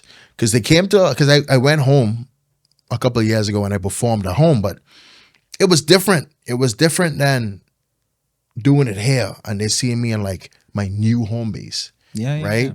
And they see how much people support, how much people actually love it, and like it was kind of affirming because when they first reached, we went to Walmart and somebody came up to me and was like, "Hey, you perform like you're so and so and la da da," and my dad and my mom was right there, and I could just see that in their eyes. They was just so happy to be like, "Wow," That's awesome. you know, like a little mini celebrity, you know. And I was like, "Wow, that's kind of good," because like, and I'm not a person that like I need that affirming all the time. It's good to have it, Of course. but like for that to happen in the front of my parents, Yeah. who their son is doing something that's not conventional at all, was amazing. And then for them to see this and then enjoy every second of the performances and everybody else that we had going on, oh man, they loved it. And then I think, Jer, there's a part of this, right? I think it's coming up here. It's coming up. Yeah, here we go. Where you pull your mom, up on it. That's amazing. Yeah, because she got up to dance. She knows she wanted to dance. But yeah, like That's cool. It was it was so good. Like she loves that song. When I went home last year and I was asking her, I was like, "You know the song, right?" She's like, "Yeah, I know every word to the song." I was like, "All right, sing the song for me." And there's a part in the song where I'm like, she's a Rihanna, right? I'm like, "She's a Rihanna, oh yeah." My mom thought I said Cherryana. So I was like, "Who's Cherryana?" And she had every word up to it correct until Cherryana, and I was like, "Who is Cherryana, Mom?" She's like, "You ain't say that?" I was like, "What do you mean?" And I listened to it. I'm like, you know what? Low key, it kind of does sound like I say Cherryana. Okay. But it's like a little tidbit. You got that? There's a photo there too, Jer. Want to pull that up for a sec? The mom photo. There we go. Oh.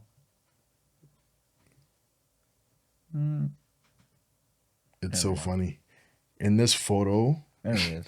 so in this photo, if you look if you look in the back right hand side, there's a little beady small headed guy. Yeah. That's my pops. He was trying to take a picture of us when I needed him to be in the picture, but he got this. I got him a new phone, and he was so excited with this phone. So now he's taking pictures instead of being in the picture. So yeah, That's hilarious. yeah. That's where I get my head from. Where was this? This is a charity thing. The Mockingbird. Mockingbird. Yeah, Mockingbird. Oh, okay. Yeah. Cool.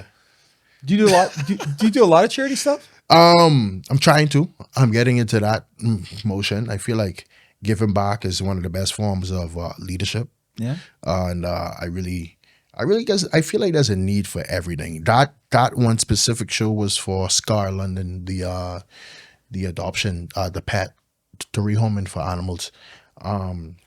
So we did it for that, and like I just want to choose one every year. Every year we choose one, and you know, hopefully we get some people who want to team up and actually do something there. So we do it at the Mockingbird because the guys there are great. They work with us. Like we last year was our second year doing it. Oh, cool. And God's willing, I want to do it again this year. Amazing. Too. I kind of, you know, see which charity we're gonna help out this year. Okay. Yeah. Cool. Wicked, man. Well, I'd like to help out if I can. Absolutely. Figure something out. When you're writing, you talk about putting pen to paper. When you're writing, where do you find a lot of your sort of ideas and inspiration come from? The shower. Yeah. At the shower. Really? Or when I'm very extremely tired. Interesting. And I'm laying down and about to sleep, and then there's a thing that pops in my head and I can't shake it. I have a song called All Night that I'm going to be releasing on this EP, and it's like it's for weeks I couldn't find a melody for it. I was like, I just can't do it. All day I'm in the gym, I'm like trying to figure out a nice melody. I was like, I can't figure it out. And then one night I was just sleeping. It's like 2 a.m. I got to work in the morning. And all of a sudden it's like, na, na, na, na, na, na, na, na, na, na, na. I was like, whoa. I had to creep to the bathroom. I didn't want to wake up my girl. I had to creep to the bathroom I had to put my phone on record, and I was just like, Been there. and I was whispering. I was like, I felt like I was cheating, bro. I was like, okay, this feels. I was like, this feels wrong. So I was just like recording it, and I was like, oh man. And the next day, I recorded the demo. Boom. And then when I recorded the demo, I was like, oh, we got something. I was like, we have something for sure. And like every time I perform it, it's big. People love it. Oh, that's cool. It's a great song. I'll show you guys once we're done. But like, it's it's a good song.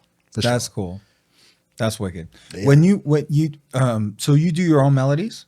Yeah, like I also I'm open to like collabing as we mentioned before. Yeah.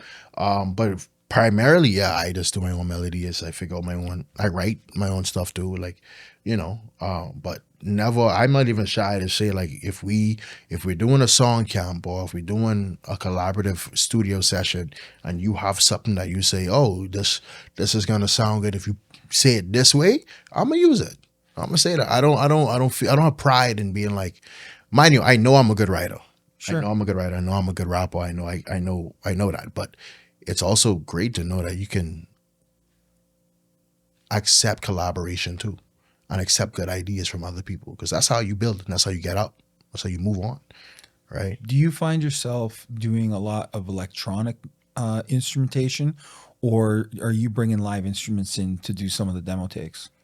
As of lately, it's been just electronic. It's just been in the DAWs, but we're working on, Kirk and I are working on getting the band to start doing a lot of off the floor stuff, just to bring a lot of live instrumentation back. And having a drummer like Miguel is like, I was just gonna bring that up. Incredible to have, right? Like even just getting a loop or something like that, and just kind of having it integrated in the music is just like something we want to work on. There's something to be said. There's artists like Justin Timberlake who are using live musicians now for a lot of the stuff that they're doing, especially when they're performing out. It's a full band. But you look at some of the bands from way back in the day, like if you go all the way back to 70s and 80s disco. Shout out to Earl Young, who is a friend from New York, who was the drummer from the Tramps, and played on a lot of tracks back in those days. He was a bit of a session drummer, and he was playing on a lot of those tracks. I brought him to Toronto in 2017 to my music conference that I did there called CDJ Show, and he did a drum clinic on how he invented the 4/4 drum beat for dance music and the variations of it and all that stuff. And there's nothing like having live musicians playing, on your stuff. I mean, I produced dance music for years in the DAWs. But there's something about that imperfection and that swing in music when you have a live musician playing that helps get you in the groove. Yeah. You know what I mean? Sure. When my cousin and me were producing certain styles of house music back in the day, we would put swing. We would purposely create variation in the production just to sort of mimic that. But I was curious about that because you do have Miguel as a drummer. You were saying you have Mercedes as a guitar player. Was one person that you mentioned. But you got a lot of people around you. Yeah. So I was curious to see how much of it was still being done in the can versus live instrumentation. So for guitar, I have Jordan. Jordan does the lead guitar a lot, and then Kirk also plays guitar too. Yeah. So and I have him send me loops all the time. Send me certain lead parts. Kirk played a couple lead parts for a few songs on Solo's EP. Okay. His second EP, sorry. And you can hear the difference when you have live guitars versus processed guitars. Right. Live. I would take a live guitars any day. Even to the point, like even when you produce and I play keys, I'm like, sometimes I don't even quantize it. I just kind of, leave it as imperfect as it is, because that imperfection is gonna add a pocket. It's gonna add something in there that it's not, in hip hop, because in hip hop everything's just linear. So, like, to be honest, like, It is. there's no peaks and valleys in hip hop a lot. So like, you have to be in. I try to create the peaks and valleys. I try to make it as musical as possible. Because as much as people just kind of want to brain rot and just kind of sit there and listen to the one, I want people to go, oh. Like, I want them to actually experience emotions while listening to music. Yeah. Right? Because that's kind of what we're supposed to do. You're supposed to experience emotions while we listen to music. Absolutely. And experience the performance, right? Yeah.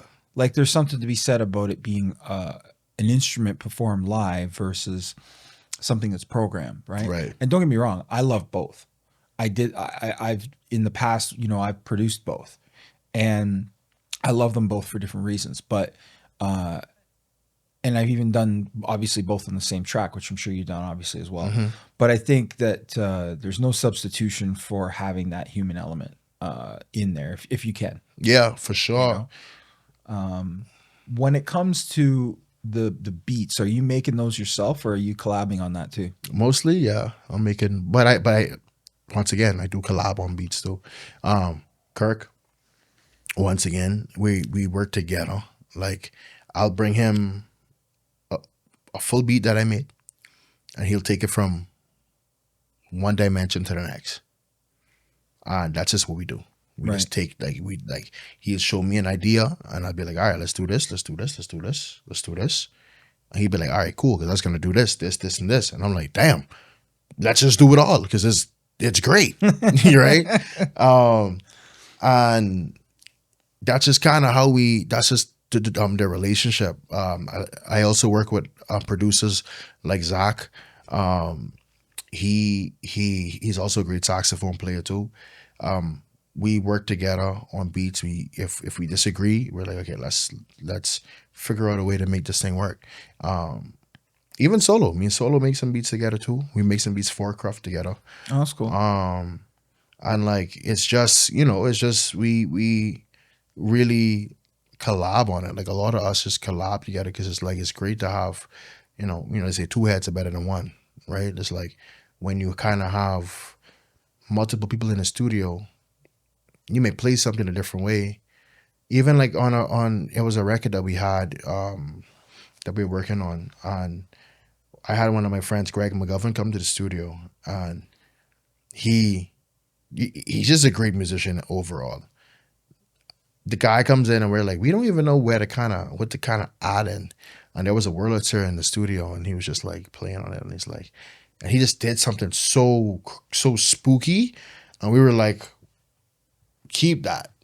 We're keeping this. This is what we're doing. I love it. And it's still on the record, and I think when we release it, it's gonna definitely stay on the record. Like, it just cool. Adds a spooky factor to it, Yeah. Pretty good. When you're writing, is it lyrics before melody and music, or vice versa, or is it different all the time? I would say it's different all the time, but the reoccurring thing that I would say happens mostly is it's melody first. Melody sometimes. So it's melody, beat, then lyrics. Okay. Right? Yeah. Or sometimes I go melody, lyrics, beat, and then I make the beat around the melody and the writing. Sure. Right? So it just helps. It helps me a lot with like kind of knowing where I'm going to put certain things, right? Sure. Oh, this 808 definitely have to drop out here, or this is going to definitely drop out. But honestly, it's hard doing all, because I want to give my energy to mainly one thing at that time.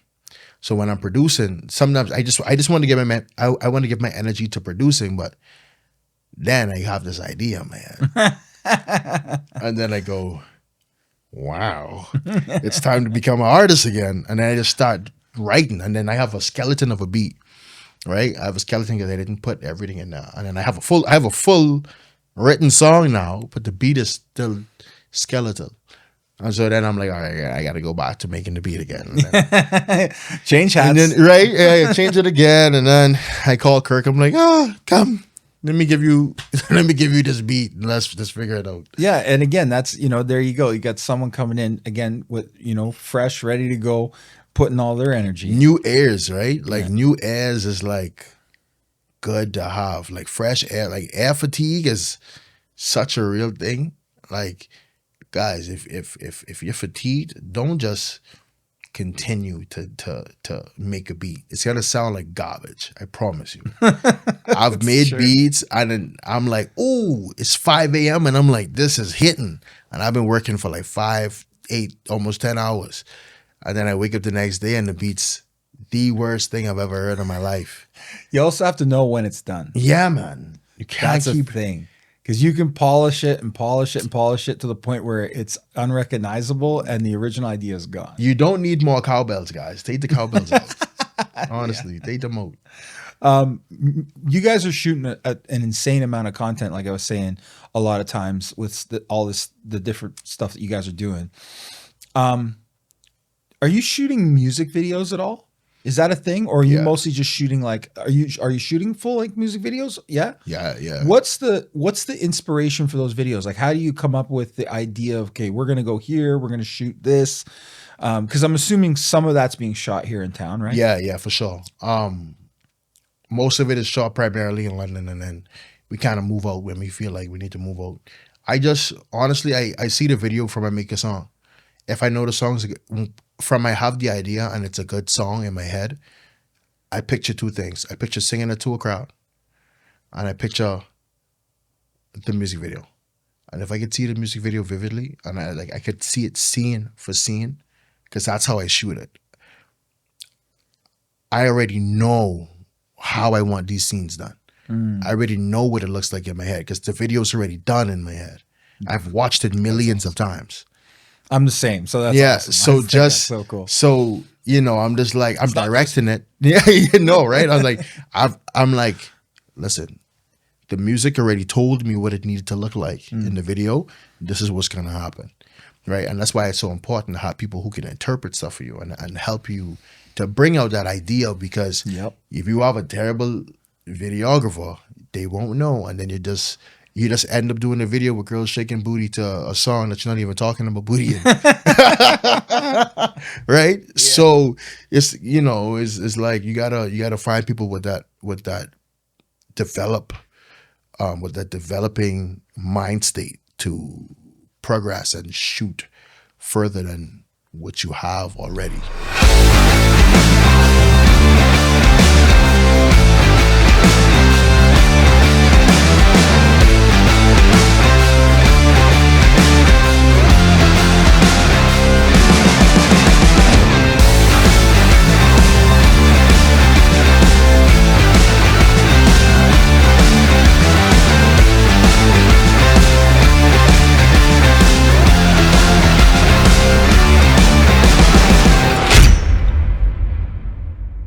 Well, it's an art form in and of itself, right? Absolutely. Being a great cinematographer, videographer, call it whatever you want, but being great at that is its own art form. Yes. And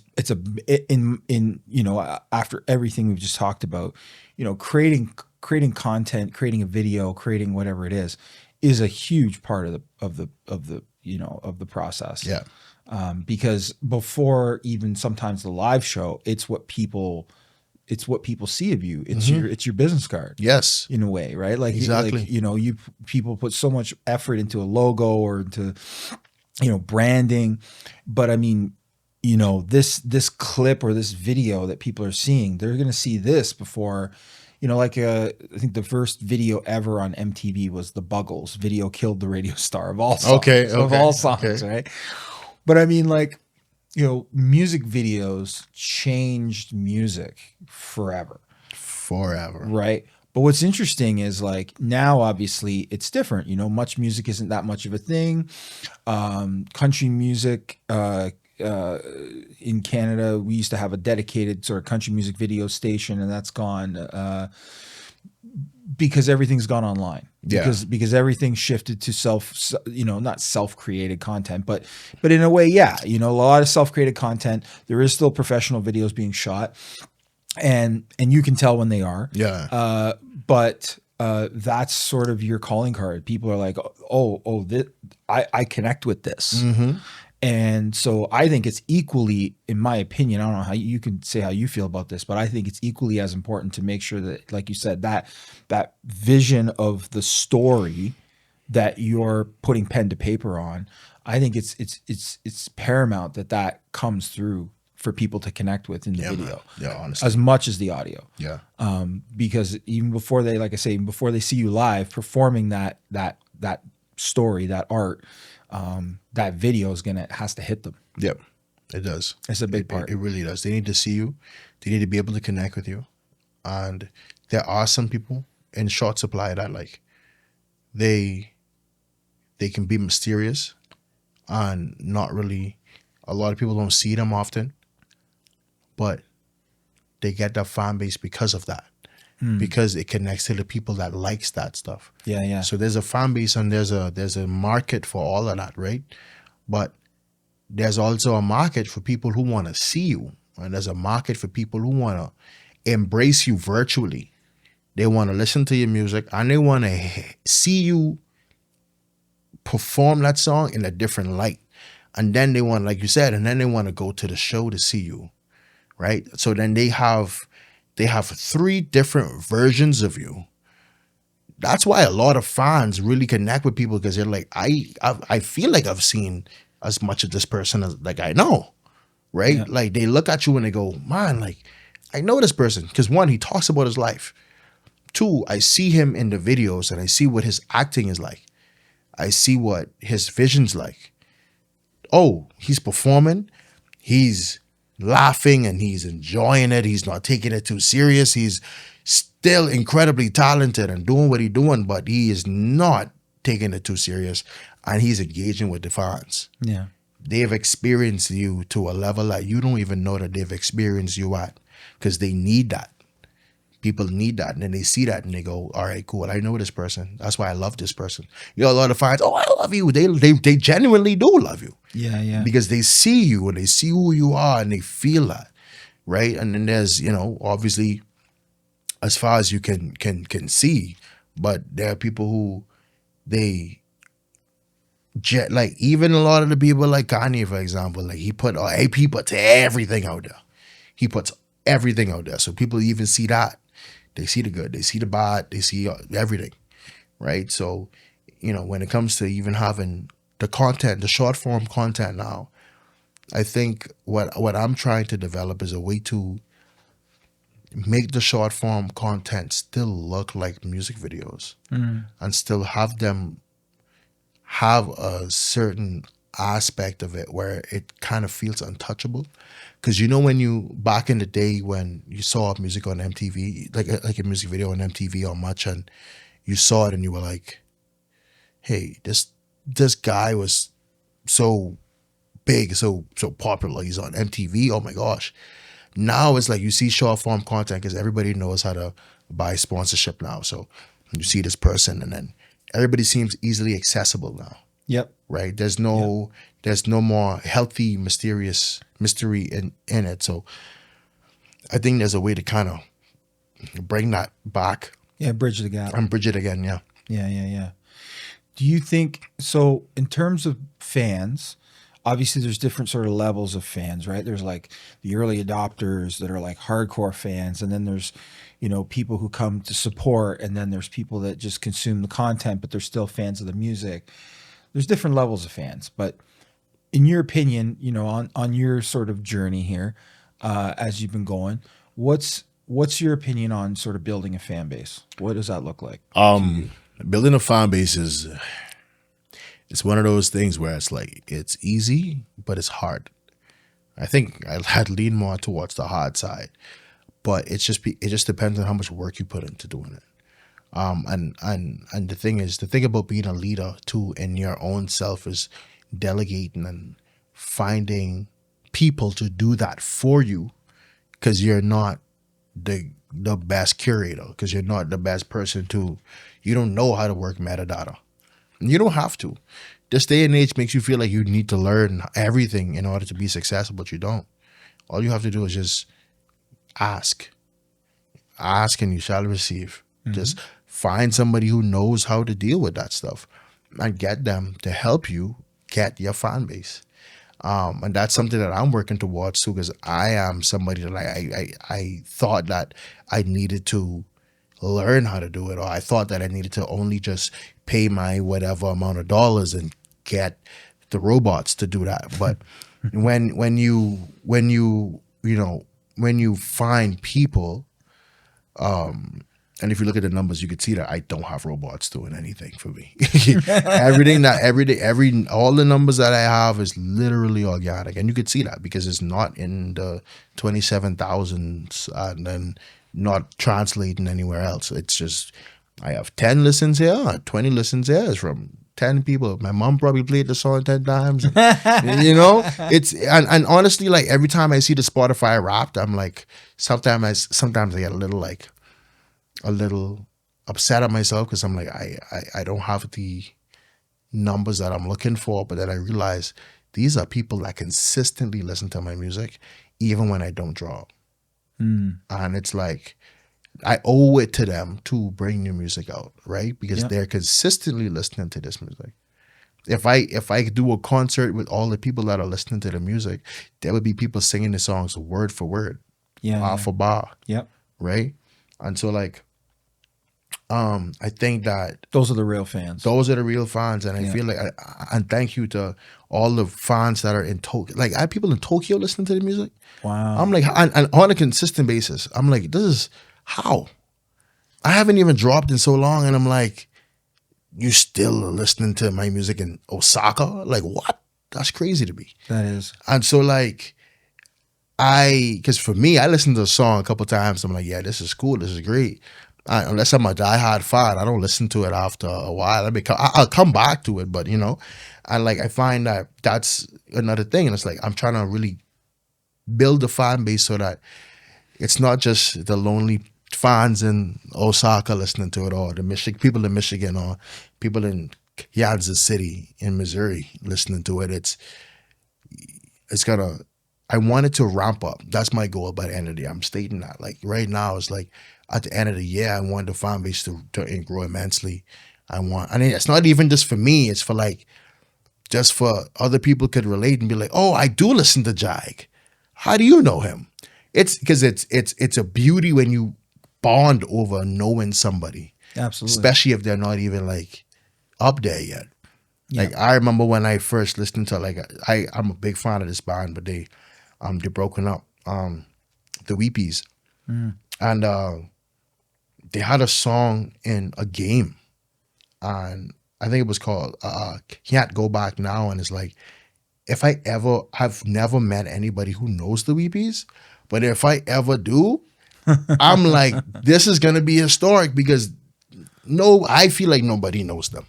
I don't know. Right? So I'm like, that's the energy I want to bring. That's the kind of community I want to build. I want to build a community, because then, if you like my music for a certain reason, and that person likes my music for a certain reason too, there's something that drew both of you together. And it may be two completely different things that you connected to, two completely different songs that you connected to, that made you fans. I made you stay. And I want to do that times 10. So the elephant in the room when we talk about building a fan base is social media, right? Versus other forms of connecting with people. How do you how are you navigating the whole social media piece? And how do you see that? Do you see it changing, evolving for you? I've seen it evolving. I've seen social media do wonders for me. And I've also seen hitting the ground, running barefoot, do wonders for me too. Shaking hands with people, touching the grass. There's been times where I am in Toronto for a week and I have 100 followers just because I just shook hands with people all week. I've touched, and they've told other people about me, Yeah, yeah. right? Word of mouth is incredible. And then that happens virtually too, right? But I think that social media is such a thing where you have to grab people fast. Like, it's like crabs. Like, I don't know if you guys are, so like, we have crab season in the Bahamas. And on one of the islands, the crabs literally are crawling in the streets by the hundreds and thousands. So you have to hurry up, go and grab the crab and just kind of put them in your croquet sack. So it's called a croquet sack, right? A little bag that's like crab proof. So you grab the crabs and you put them in a croquet sack.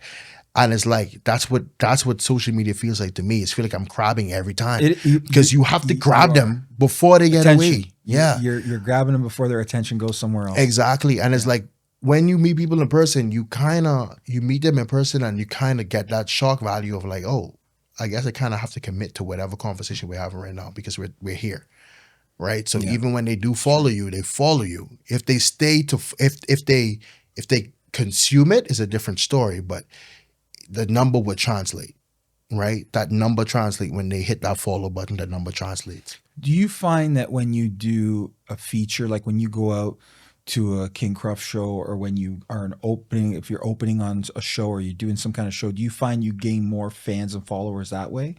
Or is social media still a big, because social media, some people would say the social media is kind of like you're a minnow in an ocean in a sense, but what do you find gets you the most traction, most genuine traction? The most genuine traction. I say genuine because like, there's one thing to have fans that consume the content, but there's another thing that they'll actually get in their car and come and see you play. Honestly, the most genuine traction is not even shows. It's just events. It's just like networking events. Okay. Going to different events and meeting people, and then they having the urge to want to know if this person was talking crap or not about themselves. And having the urge to know, let's see if this person really is as good as they say they are. Because, yeah, you can go to social media and you can take a look at the videos and stuff. And, yeah, they may sound good, but what do they sound like live? What's their energy like live? So let's go and look. Let's go and see, right? Like, I paint myself as a really good artist and a good talent.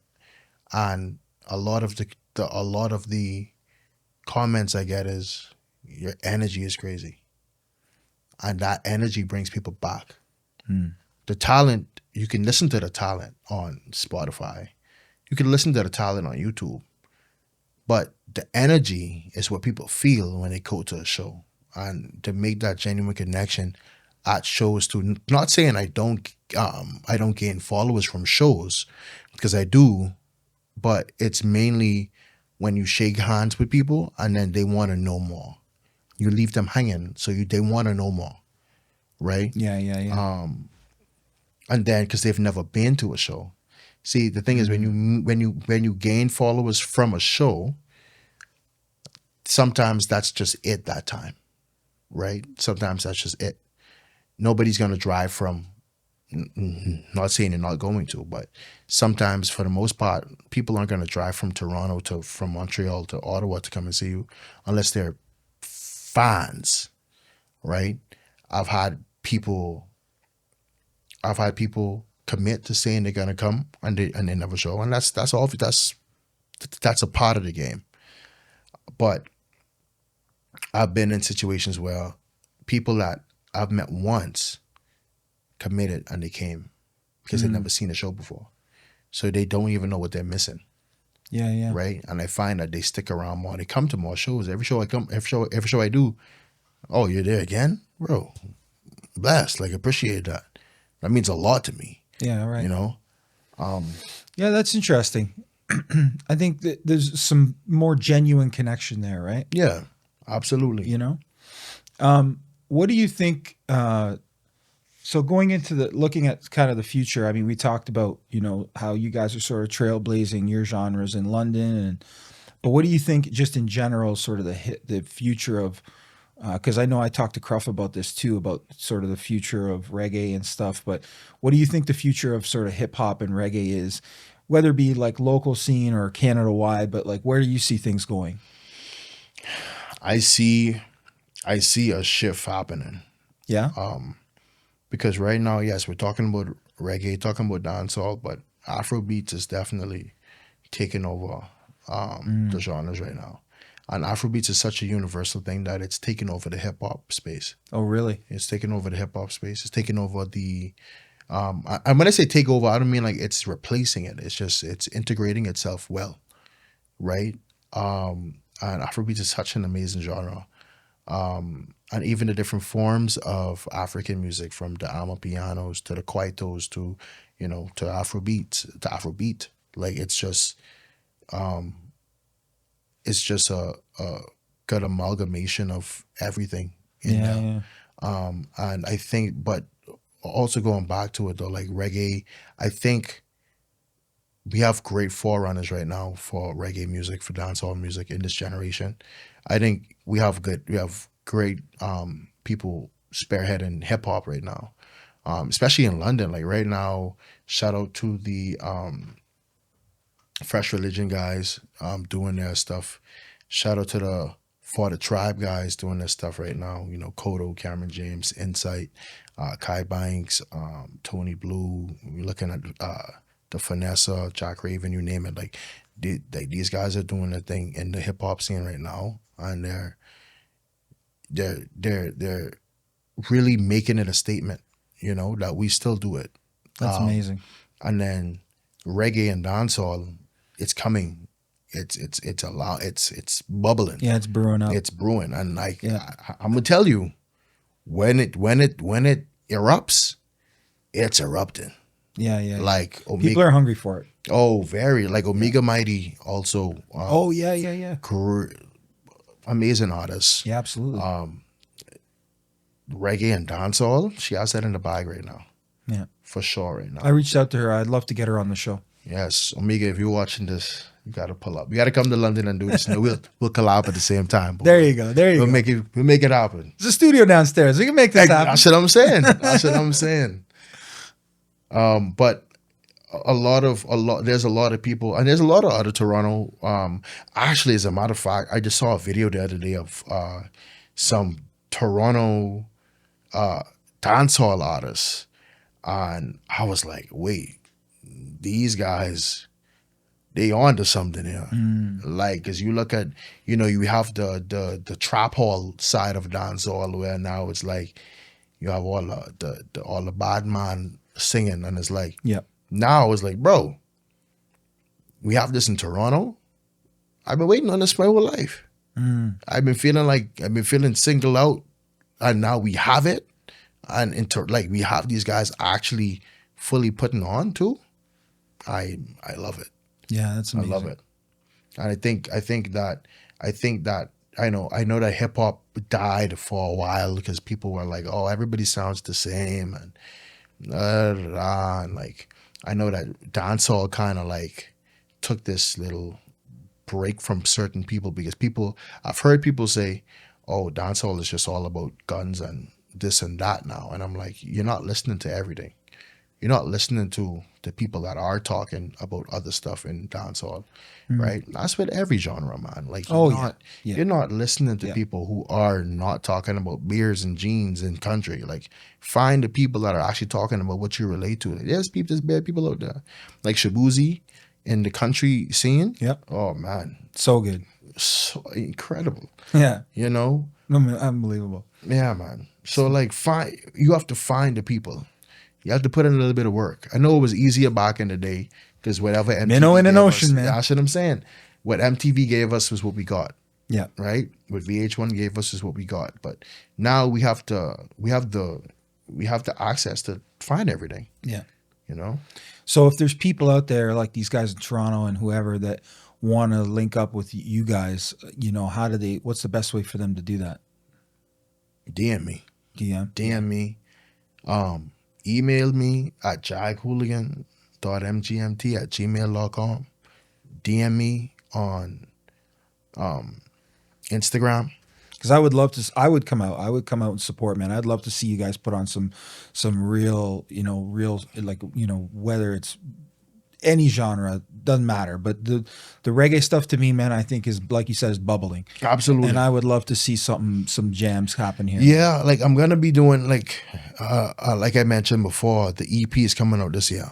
And so whenever I do EPs, I obviously do an EP release show The last one I did was at the Palisade Social Bowl.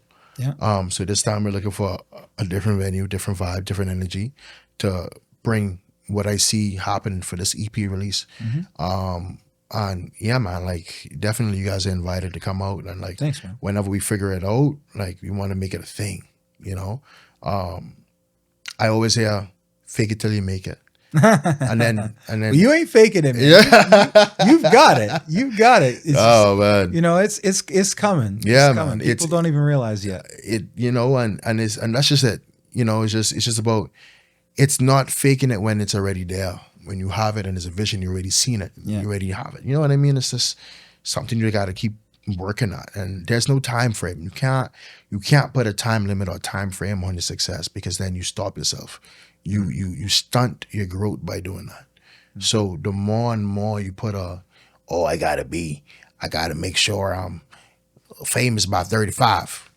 You're stopping yourself. Because what if 35 and a half was when you take off? Yeah, right. What if right I was 6 months before your next birthday, 36, somebody saw you and you take off? I think the minute it stops becoming fun and you lose the spark, then it's over.